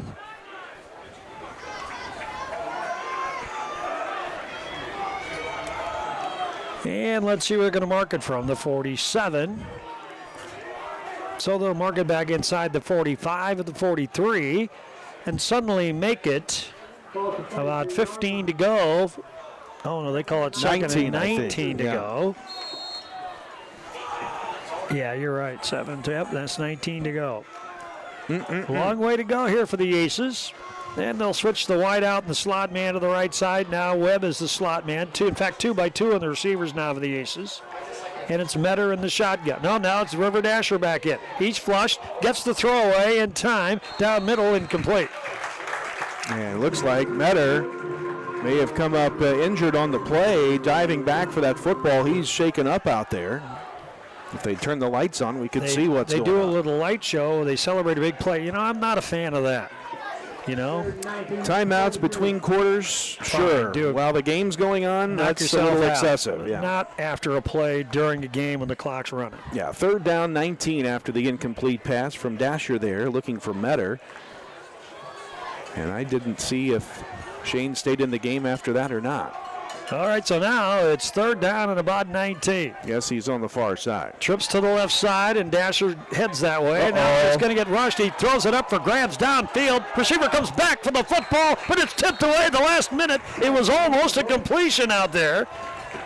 And hobbling around a little bit was Chase Wiggins. He almost came back for that ball and made a heck of a play. Yeah, and you know, that's probably one of those passes that River Dasher may get told on the sidelines, you got to eat that ball. Or throw it away. Throw it away out of bounds. Yeah. Do something other than then he's had a do what couple you of those did. tonight, But, he's learning. learning. It's learning. He's a sophomore quarterback. Yep. He's got a heck of an arm. Once he gets a little experience and he gets those understandings, boy, you just wait. 4th down and 20. We're in punt formation. Chase Wiggins back at around his 32. He gets a pretty good snap, and he'll get the kick away. Nobody back. Sent some people, huh? Nobody back there either. Yep. They were playing to get the block. Up 34-7. Kick went out of bounds, and they'll mark it at around the 37, I think. Oh, here goes the light show again in the middle of the game. So now they're mark the football back, if I can see out there, at around the 30-yard line. The referees can't see either. They're trying to communicate. So that's legal, huh? I'm shocked, really, that is the case. In the middle of play in the game, you can do that, huh? It's a cool show. Yeah, it's neat, but, yeah. So they're going to mark it back. Actually, they'll call it the 29-yard line. 1st and 10. We're down to 6:13 to go in the third period. It's all DuQuoin here. Indians lead 34-7. DuQuoin goes from left to right. Jonathan Brown in the game at shotgun. Adams. Hayden Adams is with him back there, and he gets the call. Adams does. Tries to shovel outside. Still on his feet. Still going across the 35 to the 37. I tell you what, lightning on his feet. Aces just couldn't get a handle on him. He would step away and wasn't stopped till he got to the 37. And that's a gain of about 8 on the play. 2nd down. I'm telling you, what a run by Adams. Just would not be denied. He is a hard-nosed runner out there for this Indian squad, no doubt. 7 carries, 45 yards now for him tonight. And now there's a handoff, and countering back to the left side was the wingback right. Big running room. 1st down across midfield, all the way to the 45-yard line. Nice run by Jeremiah Jones.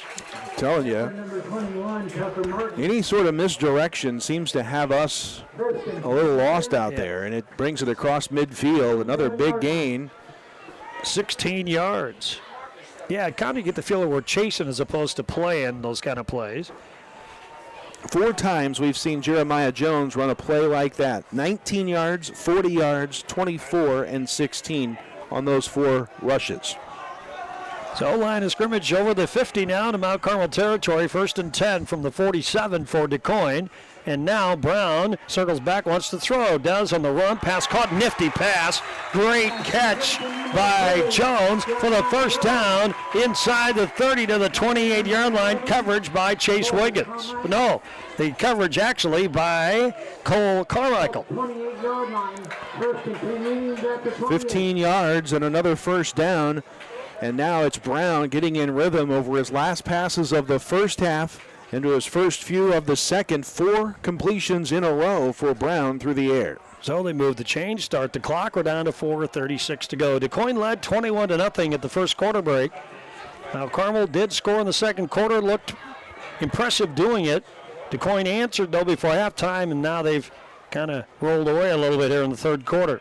Now looking for blockers, trying to kick out left side. Escapes 1, now 2. Goodness. Still pushing inside the 20 down to the 17-yard line is Jeremiah Jones. So a gain of about 11 on the play, right? I think that was Adams again. Adams again, okay. 11 on the play then to the 17.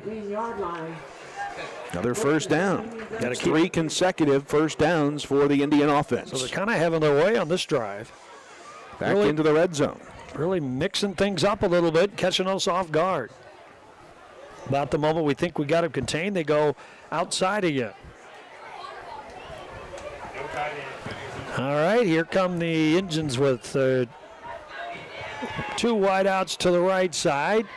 1 receiver and a wing to the left side. And there's the quarterback out of the snap, keeps it himself, and dives over right guard for about 1, maybe 2 inside the 15 to the 14-yard line. Gain of about 3 or so for Brown. His 15th carry. And he's up to 163 yards. Fans, don't forget the Effingham Flaming Hearts are in town a week from and then it's conference play after that. Here is Brown. Receivers both ways. Gives it to Adams. He gallops outside, dives back in, and refuses to quit. He broke 3 tackles and just scored. How he broke out of that, I don't know. We had him dead to rights, and then he wriggled off the hook. What a run with a touchdown by Jeremiah Jones, and it's now 40-7 DuQuoin. The first 3 touchdowns. And how long was that again, Kyle? 14 yards. 14, thank you. And we're at 2:58 to go in the third period. Now, Learned, who's just missed his point after for the first time last time, will try to kick again. There's a snap ball down, the kick away. And it is right through the uprights. Well, it's a commanding lead now, isn't it? For the home team. The Jade Investment Advisor Tim Phillips scoreboard now reads DuQuoin 41, Mount Carmel 7. We're back in 1 minute.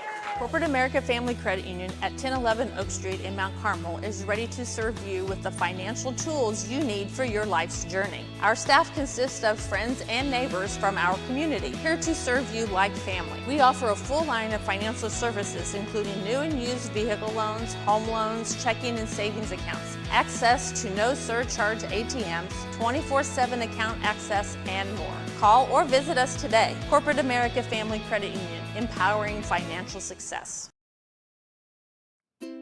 Buy Low is Mount Carmel's local grocery destination, proudly serving the community with fresh products, friendly faces, and great deals every week. From our fresh deli and bakery to a wide variety of produce, fresh cut meat selections, and even an Ace Hardware, we've got everything you need, all close to home. Stay updated on all the savings at myiga.com or follow us on Facebook at Mount Carmel Buy Low for the latest specials. Shop local, save big at Buy Low, Mount Carmel's hometown store.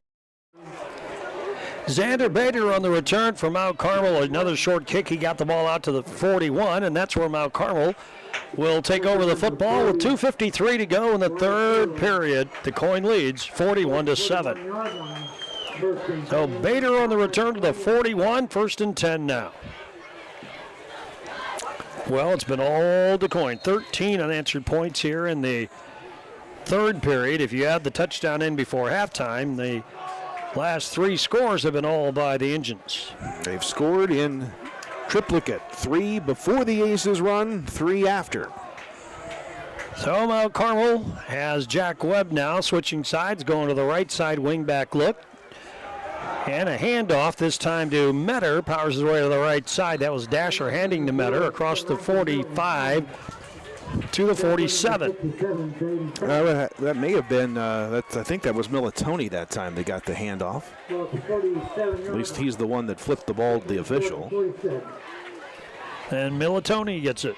Maybe. I'll give it to him. Militoni, I think. Oh, okay. Yeah, there we go. Yeah, I didn't see it good enough. Receiver to the left, 2 to the right. And there is the tight end. And then now a counter inside handoff. Ball carrier wriggles away from one break and gets a nice little run out of it. That was Militoni. But there is a flag down. Across the 50, and it's going to be on Mount Carmel. Wipes out another long run. That was a first down run. Well, we haven't cleaned up the mistakes. They're different kind of mistakes, but we haven't quite cleaned that up from last week in the scrimmage, have we? So they're going to mark it from right at the 45 and mark it back to the 35, so 10-yard infraction. And that now makes it about a 17-yard necessity for the first down. Look at you on the math there. 2 minutes and 2 seconds to go. Well, ask me a question in 5 minutes, I'm able to get it wrong. Yeah. That was impressive, though. 2nd and 17. I like it. Trips on the right side. Dasher's flushed out of the pocket. Screen dumped to the left side. So DuQuoin bit for that. That's Jackson Kling. Ball's loose. Picked up. Fumbled out of bounds. With Mount Carmel had possession last time. So the Aces should keep the football. You can't fumble forward, so it will come back a bit. The official threw the sandbag at about the 50-yard line. So the Aces will keep possession somewhere in that vicinity, and they keep moving the sandbag back. It looks like it'll be at the 46, so a whole lot further back than what I thought. That's about where he fumbled the ball, though. So it is a completion. And now we've got a shaken-up player let's as see if well. that's Kling down there. It is, I believe. It is, yep. He caught the screen dump to the left side from Dasher. Started to make his way to the left side. He's down with, is that Doc Fulop down there? No, it's a trainer. Oh, it is. Oh, yeah, there you go. The trainer's there. Barkowski, yeah. Yep. Looks like about a 12-yard completion. Not 12, is it? That's 12-yard completion after all of that before the fumble. So Dasher to Kling for 12.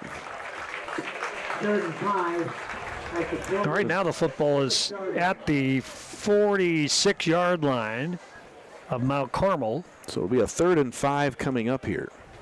Clock stopped with 1:44 to go in the third period. Kling hobbles off a little bit under his own power, though. Olin Blake checks over that way, too. I don't know if he's got an equipment. Yeah, he's got an equipment deal. Or he's helping out with an equipment that Kling left on the field. So now we're ready to go. Final score from Paris. The Tigers destroy North Vermilion 57-0. Wow, big numbers for the Tigers tonight in their opener. Receivers 2 by 2 here for the Aces on 3rd down, and there's Dasher. Quick throw to the right side. Oh! And caught, I think, behind him. Was that a yes. catch? Well, I didn't think it was going his way. Owen Blake made the catch. Was that a deflection off the pass? Yes. That was too high and off of Militoni, but he deflected it. And behind him, on a little slant pattern about 4 yards upfield, was the eventual recipient of the pass. I guess he gets credit for it. It was intended, I think, for the taller Jack Webb out there, but it found its way after Webb deflected it into the hands of Owen. And so the Aces have that first down at first and 10. First one of the second half, or is that second? That is a quick dump. Left side of the flats for Metter, incomplete. Bounded in front of him. Second down. Clock stops 1:05. Line of scrimmage will be of DuQuoin. 2nd and 10. That was kind of a crazy play. Don't see that work out that way too often.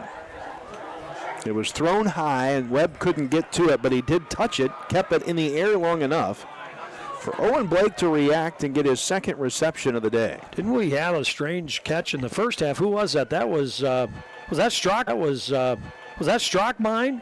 Yeah, it was off catch or a run in the first half of a deflection. Yeah. Here is Dasher. I'm not sure what happened there. Almost looked like a busted play out of the gate. He threw the ball left side, incomplete. I think the center snapped the ball before anybody else was expecting the ball to come. And that's what caused the issue there. Yeah, and everybody on both sides of the football is kind of standing there. So, and then they started to play, and the play was live. Or was it? Yeah, incomplete the pass was. So now it'll be 3rd down and 10. That almost looked like a scrimmage play where you don't run the passer till the count of the quarterback to the count of 3. Right. So now receivers are 2 by 2. Here's Dasher. Uh-oh. He's flushed out of the pocket. Now he's being chased, and he's trying to get away. He's going to get brought down finally. Huge loss. Big sack back at the 42. That's a loss of 13 yards.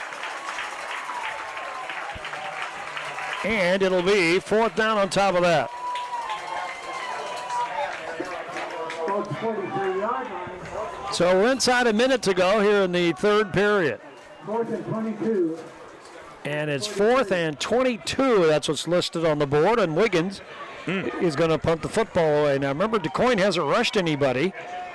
For the last couple of punts, they just play for the block. And they got their hands on one of them earlier. So we'll need to get the kick away in a hurry, and we do. So it's just going to down, and their coaches for DuQuoin are saying, get back. Well, that was no problem. They're not there anyway, and the ball's down inside the 30 at the 27-yard line. So 23 and 33, and now is down on the play. Is that Wiggins? Yeah, I think it's a cramp. Kick? Okay. Yep, he cramped up after the kick. I'm glad he got it off. Yeah. So the clock stops at 2.9 seconds to go in the third period. DuQuoin has the football. They lead 41-7. They're one score away. from making this a running clock game. Yeah, if they score here, it's running clock. As they've scored 13 points here in the third period. Still attending to the fallen Wiggins. Let's see what other scores I can find you, if any. 57-0 Paris over North Vermilion. Fairfield leading Edwards County 26-19 last check.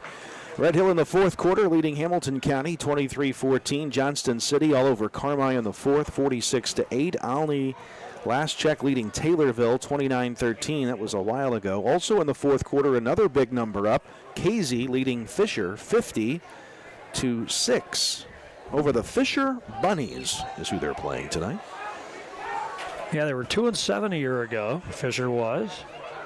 Casey off and running. Paris off and running. Robinson leading Charleston 34-0.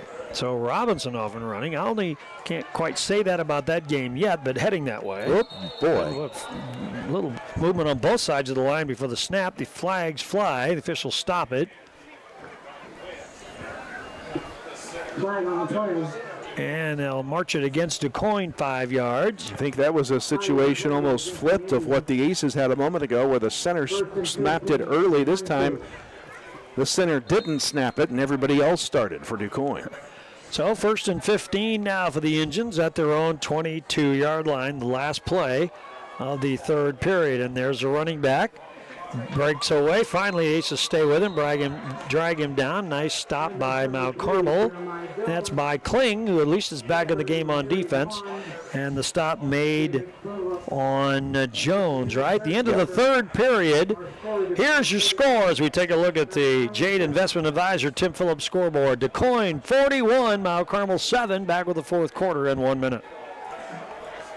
My name is Jacob Fiskus. I'm from Oblong, Illinois, and I'm a part of the Ag Business Program here at Wabash Valley. I grew up on a row crop operation and also grew up showing cattle at the state and national level. Collegiate Farm Bureau here at Wabash Valley. We went to the Farm Bureau annual meeting in Chicago, so we got to network with a bunch of different people, and we accepted the Chapter of the Year award through Farm Bureau, so that was really fun. There's a lot more in the agriculture industry than I ever imagined, and coming here has kind of helped me to learn about some of those things. This is where I felt the most comfortable, and I'm glad I made the decision.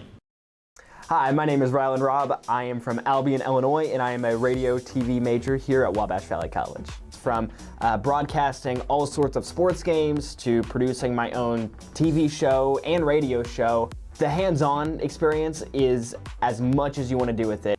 In terms of the program itself, I think it's really special. It's really like almost a little family in a way, and it's really been really nice being able to experience the things I have with people that genuinely appreciate it with me.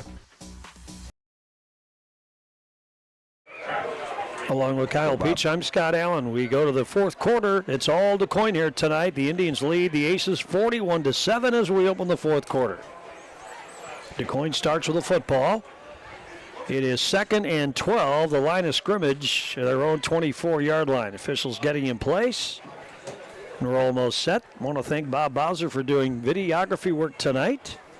And Alex McGinnis for doing the controls of the downtown studios of WSJD. We got too many guys on the field, or somebody doesn't know where they're at. Now the ball bounds around. The quarterback picks it up. He's being chased, tries to wriggle off the hook. Nope, the Aces bring him down for a big loss back at the 13-yard line. That's a loss of 12 yards on kind of a busted play. We've got another Aces player down, and that is, by the way, Scott, the first tackle for loss tonight by the Aces offense. It comes on a botched snap by the Indians, and timeout for an Aces injury here. And let's see who is the one shaken up. He's laying on his back down and around the 10-yard line. They're not working on him as if it would be a cramp right now. They're assessing.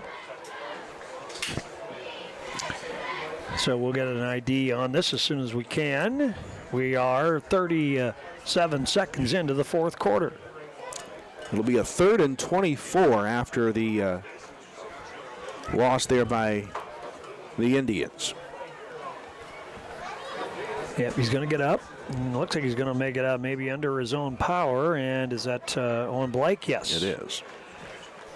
All right, Owen will be making it out under his own powers. That's a good sign. And now both teams getting up from their taking a knee in their respective areas, and we're ready to continue this football game. Well, the Indians outscored Mount Carmel 13-0 in the third quarter. They're in control now, 41-7.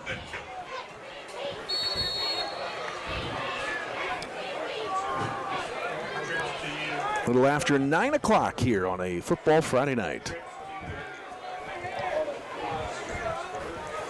The Indians have trips to the right side, a receiver to the left as well. Shotgun alone, bobbled snap, spurts up in the air. The quarterback has to grab it and go down and around the 8-yard line. So DuQuoin's going the wrong way now. Another 5-yard loss. And it'll be fourth and about 28 yards. So they'll be kicking, they'll be punting from their end zone. Sudden turn of events. It's 18 yards and fumbles in the last few plays. Yeah, 4th and 29 for the Indians now. And actually their punter is standing right in the end zone, just beyond the goal line. And here's the snap and the kick. Quick kick. Oh, boy. And nobody back for the Aces. It goes way over our head.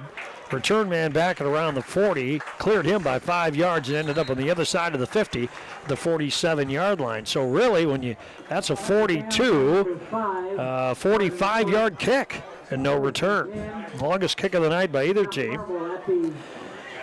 So Mount Carmel will take over in one of their best starts of the day here at the 47. We'll visit with Michael Brewer after the game, as we always do.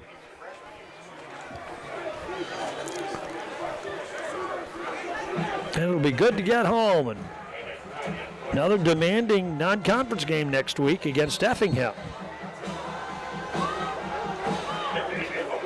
Tomahawk Chop being played by the DuQuoin band here tonight. Let's see who's in at QB. It is the sophomore, Dasher. He hands it off.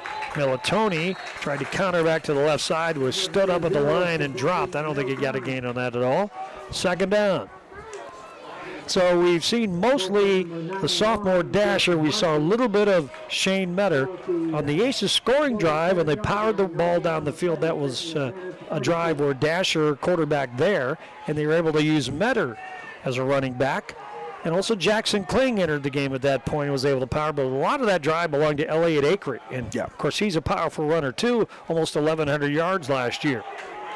Now, there's a ball carrier that's kind of in cement as soon as he got the handoff, so didn't do much for Militoni that time. So no gain again, and it's 3rd and 10. 2 straight goose eggs on runs, and we're now down to 9:23 to go in the game. Line of scrimmage still to 47.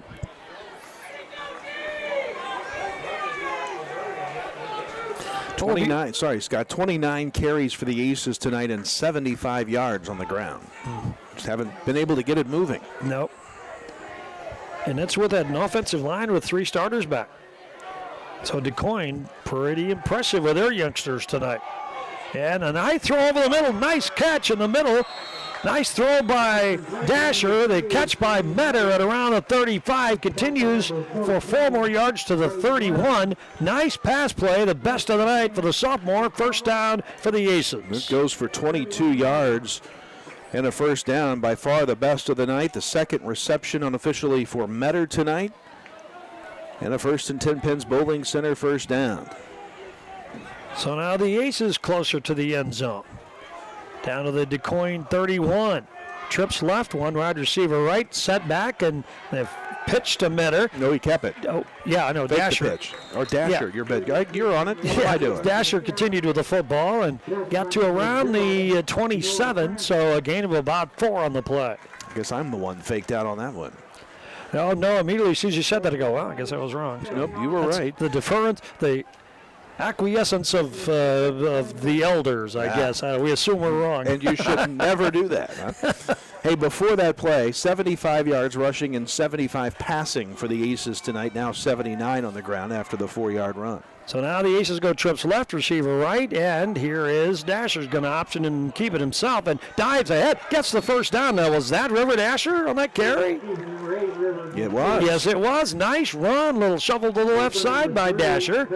Gives him a little confidence as he gets inside the 20 to the 17-yard line and in the red zone. It'll be about a 10-yard pickup for River Dasher. The Big R Farm and Home red zone, by the way.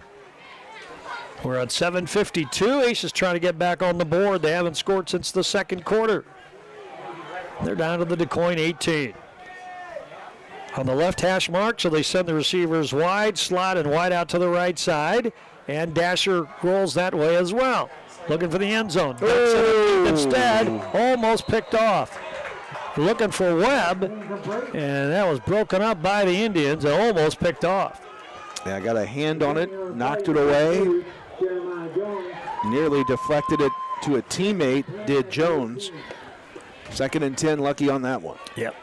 Tough throw for the young sophomore, though. Rolling to his right, throwing on his right, in motion. He's got a big target, but you got to still hit that target in that kind of situation perfectly.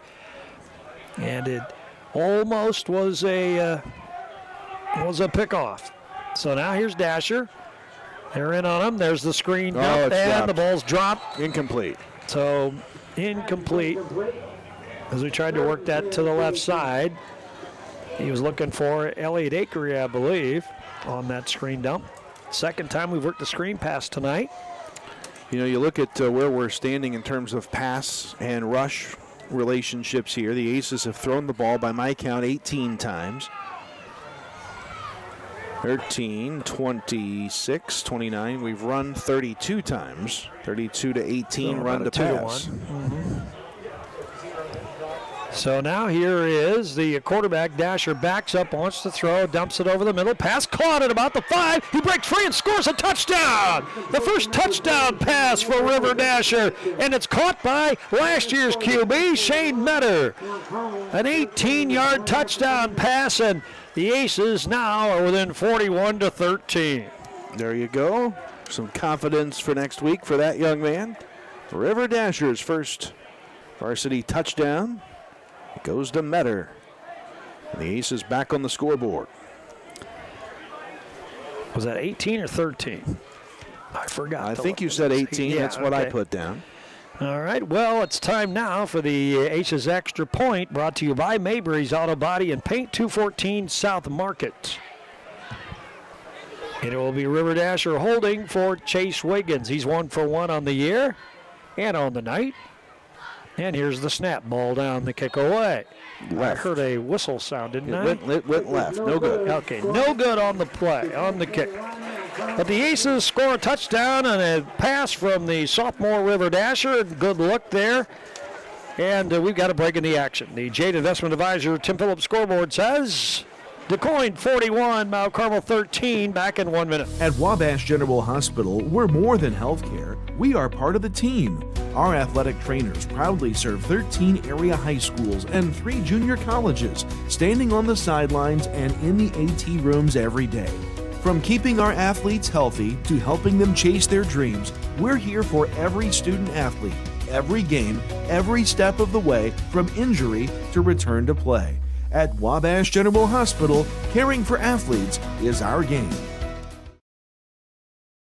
Introducing the Student Plus account from First National Bank, a free checking account designed for students and parents alike. With Student Plus, parents stay in control with real-time alerts and spending limits, while students learn to manage money safely and independently. Instant transfers, lost card protection, and customizable features make banking simple for the whole family. Getting started is easy. Just visit any First National Bank of Allendale branch with your student, set up mobile banking, and choose the features that work best for you. Student Plus accounts with First National Bank. Parents choose the controls, students learn responsibility.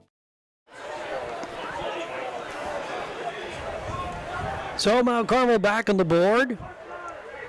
Their second score of the night, the first since the second quarter, and it's now a 41 to 13 game in favor of DuQuoin. We're at 7:33 to go.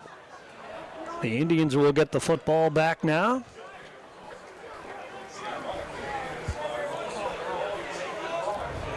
And the Aces looked a little more confident there, especially our sophomore quarterback, River Dasher. He was able to work a long ball just the way he wanted. He wiggled off pressure a couple times. Probably looked his best of the night tonight on that drive. Kick will go out of bounds. There's Trying the to bound flag. it down.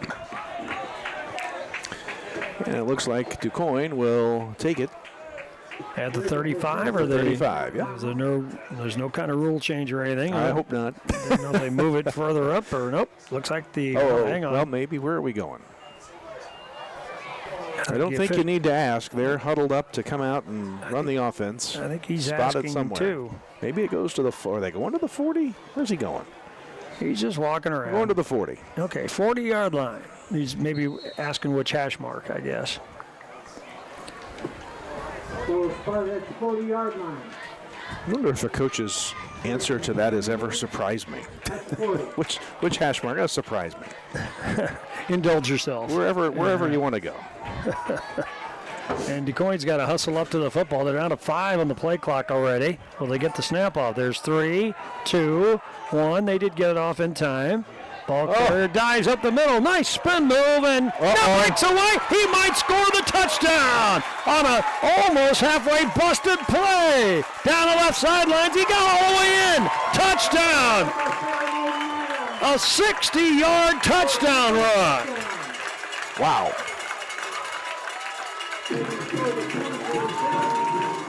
Mercy. That happened in a hurry. I even missed who it was. I didn't get the binocs on him. I didn't either, to be honest with you. We'll get it during the break. But a 60-yard run on the first and only play of the drive. Might be Adams. I don't know. So now they'll try for the point after. It'll be Learned back in.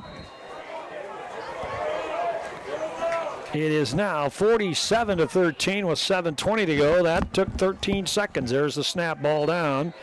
The kick is good. Good. All right, we'll take a break here. The Jade Investment Advisor Tim Phillips scoreboard now reads DuQuoin 48, Mount Carmel 13. Back in 1 minute. At Wabash General Hospital, we're more than healthcare. We are part of the team. Our athletic trainers proudly serve 13 area high schools and 3 junior colleges, standing on the sidelines and in the AT rooms every day. From keeping our athletes healthy to helping them chase their dreams, we're here for every student athlete, every game, every step of the way, from injury to return to play. At Wabash General Hospital, caring for athletes is our game.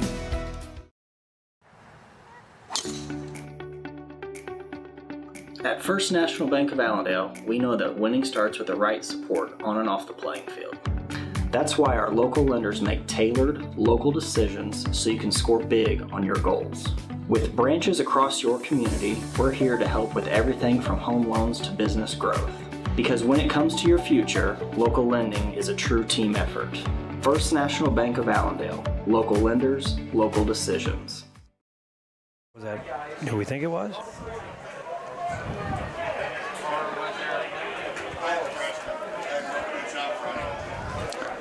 Partner, there was a flag thrown on the Aces, unsportsmanlike conduct running into the kicker on the extra point, so DuQuoin will set up the kickoff here from the Mount Carmel 45-yard line.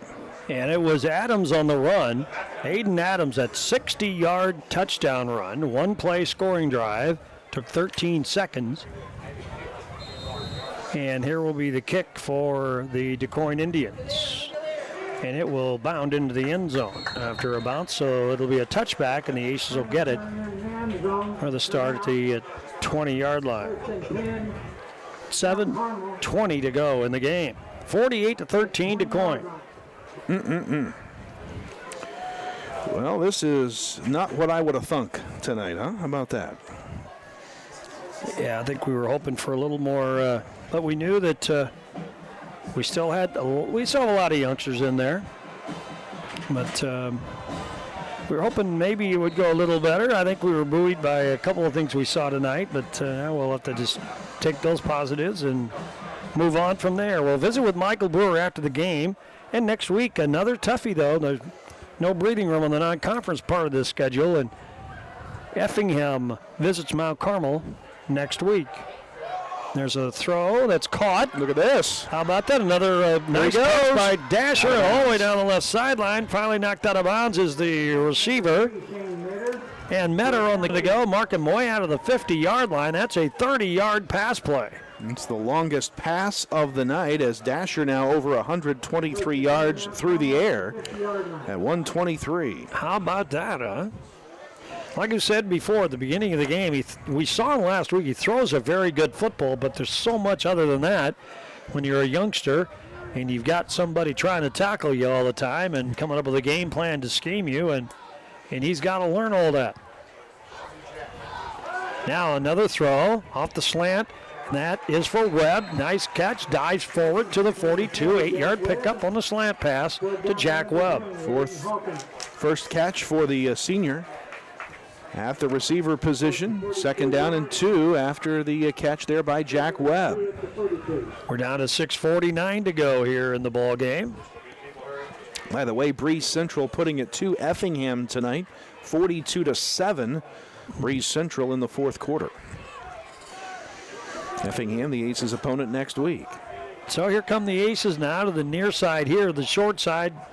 2 receivers, one to the left. Now Webb slides that way. And here is a handoff, ball carrier. Acree. That's Elliott with a nice run. Good for the first down all the way down to the 34-yard line. A gain of 8, move the chains. Assuming that Effingham has made some changes defensively here, but the Aces having some of their best moments on offense right now in this game. Line of scrimmage, the 34. Red Andrews checks out wide to the right side. He has a slot man with him over there. And now the... good little fake. Good little fake, and nice breakaway by Metter down the left side of the 10-5 touchdown. Shane Metter. A 34-yard play for the touchdown. And now it's 48-19 with 5:51 to go. That happened in a hurry, that series. As Metter catches his 2nd touchdown reception of the game. This, again, the longest pass we've seen tonight thrown by the Aces sophomore quarterback, River Dasher. Aces on the board again. 5:51 to go. And here now is Dasher holding for Wiggins. There's a snap ball down, the kick away, and it's blocked. So no good on the kick. And the Jade Investment Advisor, Tim Phillips, scoreboard now reads DuQuoin 48, Mount Carmel 19. We'll be back in 1 minute. Summer savings are here at Steve Faulkner Automotive. Get a 2025 Explorer up to $5,100 off. And get a new 2024 F-150 up to $13,600 off. See them all at SteveFaulknerAutomotive.com. Get hot summer savings at Steve Faulkner Automotive. Get a 2025 Grand Cherokee L lease for $433 a month, or a 2024 Dodge Hornet up to $12,330 off. Come in and get yours today and go to SteveFaulknerAutomotive.com. The Wabash County Drug-Free Community Coalition is dedicated to reducing and preventing youth substance use by connecting our community, empowering families, and engaging youth through education, advocacy, and local events. Founded in 2023, we unite leaders from all sectors of Wabash County to create lasting positive change. Want to get involved or learn more? Follow us on social media or join us at our next event. Together, we're building a safer, stronger Wabash County. Mount Carmel will now be kicking off. We have 5:51 left in this one, 48-19. The outcome has long ago been determined in this game, but the Aces have had some successful moments here in the latter stages of this ball game. Like that pass over the top from Dasher to Metter for 34 yards, his longest play of the night. Kickoff, a line drive at the 20. That may be a, I thought maybe it might be a face mask or a horse collar bring but no flag on the play on that return by DuQuoin, and they'll set up shop at around the marker right at the 30-yard line. Zadok Fulop on that stop for the Aces, the junior. Yeah, I thought he could get called for that, but the official was right there, took a good look. Now they're talking it over a little bit, though, unless placement of the ball is what they're talking about. And they will be right at the 30-yard line. Probably talking about how the length of this fourth quarter is messing up their dinner plans, like you and I just were. There have been 3 touchdowns scored in a span of less than 2 minutes of game clock time. And DuQuoin has some reserves in now. And on the run that time for DuQuoin is number 30, Zach Knapp. The quarterback into the game is Aiden Henderson, a 5'9 sophomore. So Knapp gets about 4 out to the 34, and the clock is running, 5:20 to go. 2nd and 6. It looks like, let's see, looking for changes. Don't see a whole lot for the Aces. There are some maybe in the secondary. Tucker Martin is back out there. But most of the starters, I think, still out there defensively for the Aces. Cole Carmichael, the senior over there, the other secondary spot. Now handing off and getting a run this time again. That is Zach Knapp, 5'7", 155, a sophomore. He's out to the 35. Give him 1. Gabe Cyrenay out there for the Aces. 3rd and 5. Here comes Noah Hipscher into the game, 72, 77. Carlos Lopez as Jackson Kling checks out. Jack Webb checks out. Shane Metter checks out. Well, it was good to see Shane Metter as involved as he was in the receiving end, passes. I mean, he is such a good talent. We can utilize him in probably more ways than we even could as a quarterback. I mean, he was a great field general, but there was a lot of game situations where there's other things we could do with him if he wasn't a quarterback, and now this year we can do that. Look out here. And breaking a tackle, breaking 2 or 3, and diving forward, almost a breakaway touchdown by one of the reserves on that handoff. I think it was Tucker Martin who made the game, not the game, but the touchdown-saving tackle.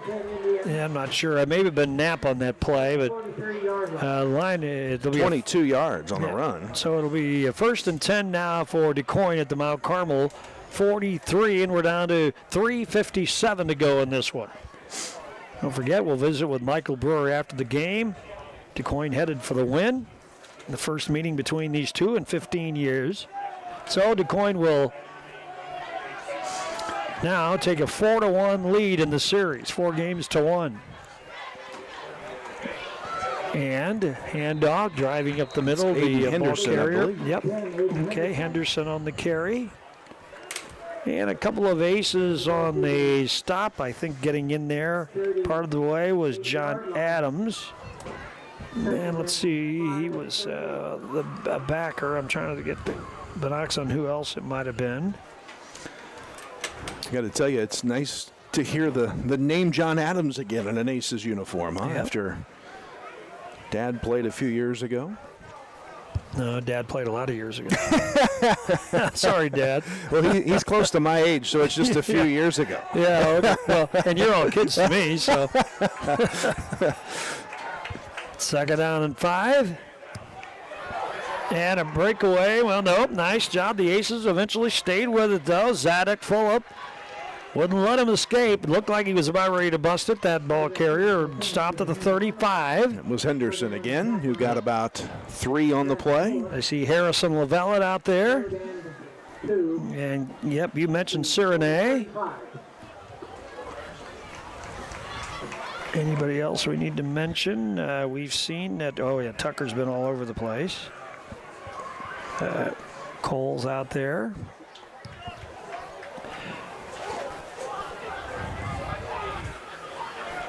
Meanwhile, here's the snap, and it'll be a 1st down. Another run by Knapp.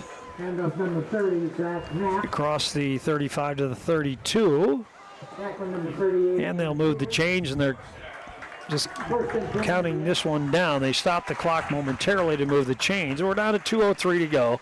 So we're playing out the string in this one. DuQuoin will go 1-0, and Mount Carmel will fall to 0-1. They've lost their season opener for their 3rd straight year, right? That would be correct. I believe you're right. Was the Gibson Southern Series? Yeah, it was remember a two-game set. We could have won that first game. Yeah. Or there's an argument that we could have. Now the ball carrier is stacked up. It's Landon Newmy, number 13, I believe. Another carrier in this game for the Eagle or the Indians. And I heard him give John Adams credit for the stop, so he gets another tackle. We're down to 1:27 to go in this one. 48-19 DuQuoin. They led 21-0 in the first period. Well, now you want the Indians to go on a big winning streak at this point. The more the merrier. Every win they get helps us now. Huh? Playoff points are your opponent's wins, so good luck to the Indians the rest of the way until the postseason when we may see them again. Who knows? Finally, they set the ball club down at the front, at the top, I should say on the line. And a short gain there. Not much for that carrier to the 29. Newmy again on the run. Okay. Well, we're down to 47 seconds to go. Play clock at 32, so we'll get one more snap in this one. And then it'll be in the books. The first Friday Night Lights of the 2025 season. And it was a glorious night for football. It was at that. Not a glorious night on the scoreboard. In fact, too many bulbs lit on the scoreboard. Yeah, maybe one more play, and this one will come to an end. Yep. And he may just take a knee. And he will, the quarterback, and that'll do it. We're down to 15 to go, and crowd whoops and hollers here at DuQuoin as the Indians have prevailed. So, 48-19 is the final Jade Investment Advisor Tim Phillips score. We thank you for listening to us tonight, but hang around for the post-game show. We've got scores from the area. We've got stats. We've got a visit with Aces coach Michael Brewer. That's all ahead on the post-game show. We're back in 2 minutes. Meet the dentists at Comprehensive Dental Care of Mount Carmel. Dr. Bryce Miller has proudly served the residents of his hometown for over a decade, bringing advanced training in the field of implant and cosmetic dentistry to the local community. And Dr. David Miller has been practicing now for 40 years. In that time, his goal has remained the same: to provide patients with high-quality care tailored to their health and well-being. Let our team at Comprehensive Dental Care put our quality, compassionate care to work for you. Give us a call today. This is no ordinary cup. This Scooter's coffee cup was served with a genuine so good to see you again smile. This cup has a little boost of energy just for you. This cup came with extra whip for good luck. We lost! You'll get them next time. This Scooter's coffee cup was made by your favorite barista for her favorite customer. So go ahead, scoot on around. Amazing people, amazing drinks, amazingly fast. Scoot on around. Corporate America Family Credit Union at 1011 Oak Street in Mount Carmel is ready to serve you with the financial tools you need for your life's journey. Our staff consists of friends and neighbors from our community, here to serve you like family. We offer a full line of financial services, including new and used vehicle loans, home loans, checking and savings accounts, access to no surcharge ATMs, 24/7 account access, and more. Call or visit us today. Corporate America Family Credit Union, empowering financial success. Buy Low is Mount Carmel's local grocery destination, proudly serving the community with fresh products, friendly faces, and great deals every week. From our fresh deli and bakery to a wide variety of produce, fresh cut meat selections, and even an Ace Hardware, we've got everything you need, all close to home. Stay updated on all the savings at myiga.com or follow us on Facebook at Mount Carmel Buy Low for the latest specials. Shop local, save big at Buy Low, Mount Carmel's hometown store. Now, for the final score from Van Meter Field here in DuQuoin, Illinois, it was all DuQuoin tonight. The homestanding Indians beat Mount Carmel by a final score of 48-19. Welcome back to this meeting of the two of the preeminent programs in not just Southern Illinois, but Illinois. I wish I could say that the game lived up to that hype, but it was a struggle for Mount Carmel tonight. And the Indians owned the Aces in the end, 48-19, jumping out to a 21-0 lead in the first period. They led 28-7 at halftime. Scored did a 13-0 number on the Aces in the third quarter. And Mount Carmel scored a couple of times in the fourth quarter to make it a little more respectable on the scoreboard, but the final still 48-19 22-19. You know what, Kyle? We talked about a little bit after the break here, just between Kyle and me after the game. Kind of throw back to the years we played Harrisburg. Remember early in that series, it started in '84 with the Game 1 game. We struggled in that series in Harrisburg. I think I was on the air in the late '80s going, okay, maybe we bit off more than we could chew. Remember, we didn't win for 3 or 4 years in that series, and finally we kind of just collectively figured out how to win in that series, and we owned Harrisburg by the end of that series, more times than not. So, and what we always said about Harrisburg, even in defeat, we go, that's why we play these people, so we know where our problems are. We can go play somebody and beat them by 30. Maybe you don't know your problems, you're masking them, and somebody will expose them. Well, tonight, DuQuoin exposed everything that we need to work on. Indeed. And so, now that's plan A. And of course, the other side of that is now we go face an Effingham team. They took their lumps tonight. Maybe they are a younger squad. Maybe they're a different squad than they've been. Remember, we did beat them 2 years ago. So, and they were much better last year. They returned the favor. So maybe they're back to where they were. So maybe the things we learn and work on this week, we can work on against Effingham. Things will be better. So that's why you play these people. So your weaknesses are exposed, and DuQuoin did a little bit of that tonight. Yeah, a little surprised. You know, I thought Mount Carmel had a chance to be a little bit more prolific offensively. We were held to just 97 yards rushing. We did go 165 yards through the air. River Dasher ended up throwing the ball 22 times. Did have one interception on a block with an unprotected guy coming in on his backside to hit him, but 1, 2, 3, 4, 5, 6, 7, 8, 9. 9 passes were incomplete, so that would be 11 completions in 22 attempts, or thereabouts. But how impressive was it really the way we responded? You know, the first couple of drives didn't do very well, and a couple goofy plays at one point that didn't help, a deflection, things like that. And there were some judgment calls by the young sophomore, too. He's just getting thrown longer balls. And then we just decided to go back to basics a little bit. Let's go, let's don't run trips and everything else. Let's hunker down a little bit, run a little power football, and Elliot Akery was getting involved, Jackson Kling was getting involved, and then we showed a little success. Our line play was doing something that they're more familiar to do, beating people up on the other side of the line, and we started to move the football. We scored, and we looked a little more impressive. So, and then we started giving Dasher things he could handle more, little bites, and he's learning from that. Shorter passes, slant passes, screen passes, things that he felt a little more comfortable with. And then sure enough, in the second half, we were opening up a little bit. Granted, DuQuoin probably, they didn't have their ears up, their ears pinned back on defense. I mean, they were loosey-goosey a little bit. But one thing's to be that way, and one thing's to still work against it, and we started to. Yeah, we did. Some signs of things to look forward to as the season goes on. Michael Brewer's on his way up. Okay. I'll run through the stats here. Total yards, 481 yards for the Indians, 262 for the Aces. We had 32 rushes for 97 yards and a touchdown. Elliot Akery leading the way, 36 yards on 8 carries. Sideleki Militoni, 9 carries for 17. Shane Metter, 4 carries for 15. River Dasher had 6 carries for 14 yards. Jackson Kling had 3 for 8 on the score. Chase Wiggins had 2 for 7. Through the air, Dasher was 12 of 22. Wanted to short him one there earlier. 12 of 22 for 165 yards, 2 scores, 1 pick.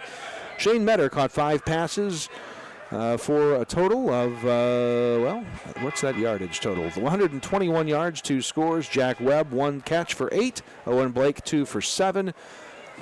Mr. Struckbein, Sam caught 1 for -1. Red Andrews, 2 catches for 11. And Jackson Kling, 1 catch for 12. Michael Brewer is right here.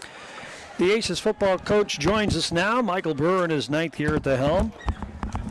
And thank you very much for making your way up here tonight. Well, DuQuoin's a pretty good little football team. Yeah, yep, they played well, so credit to them. Played better than us in every facet of the game. They're more physical than us. They physically beat us up. They move us off the ball. They outcoached us. You name it, they were better. But in the second quarter, we seemed to go to a little different offense, something we looked a little more manageable when we packed it in a little bit and powered our way down the field, and gave our kids a chance up front to win those wars. Yeah. And you put Dasher in a position to be a little more successful with some stuff, and then that was one of our highlights of the night. Yeah, we got something going in there in the second quarter, I think, on one of those drives where we were able to just run the ball and take a little bit at a time and keep it moving. So that was one of the few bright spots, and the kids did do a good job on that drive, executing that drive, and getting done what we needed to get done. But Coach, I know you were still concerned. We still have probably made a little too many mistakes on offense too. We didn't block well up front. We're gotta keep bringing River along and putting him in positions to be successful, and they kind of, receiver-wise, they were playing cover zero and kind of covered us up, and not really exactly what we anticipated, but had really good athletes back there. It was tough to run by them. We just didn't have a whole lot of separation, from our receivers all night either, so that didn't help. So Sam struck by an injury in the first half. Did he come back in the game? I didn't even notice. No, he had some tenderness, above the ankle on his leg, so he was going to get it X-rayed and get that checked out. So we'll wait and find out from him. Hopefully that's negative, and we can get him back here sooner rather than later. Yeah.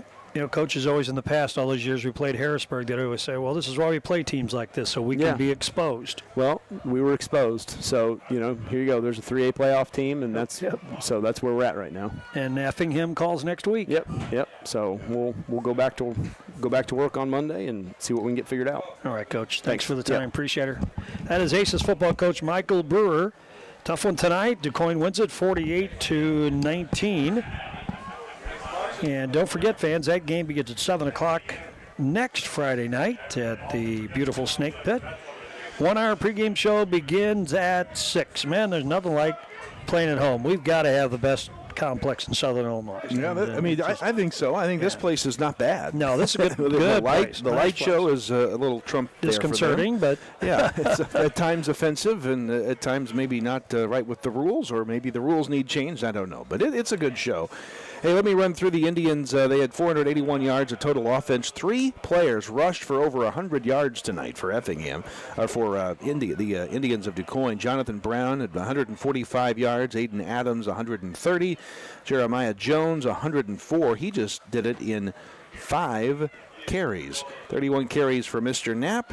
Late in the game, Henderson had 8. Numi had 5. Jonathan Brown went through the air, passing 8 times.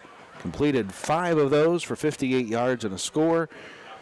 Too much offense for Effingham here tonight. They run away and hide with this one, 48-19. All right, quick. You want some scores? Yeah, sure. There you go. I got Fairfield now leading Edwards County, 38-26. So back to reality there a little bit. Red Hill was leading Hamilton County 23-14 in the fourth quarter as of last check. Olney leading Taylorville now 54-29 in the fourth quarter. It's now 54-36 as the score refreshes there. Carmel falls to Johnston City 46-8. Paris outduels North Vermilion, and they just crushed them like a bug, 57-0. Casey beats Fisher tonight, at least that was in the fourth quarter last check, 50-6. So Paris, Casey, and Olney all score 50-plus points from the LIC on opening night. No new score from the Newton Eagles game tonight. They were playing Bethalto. Breeze Central did beat Effingham, or was beating Effingham, 42-7 in the fourth quarter. Robinson scores 41 tonight as they beat Charleston 41-6.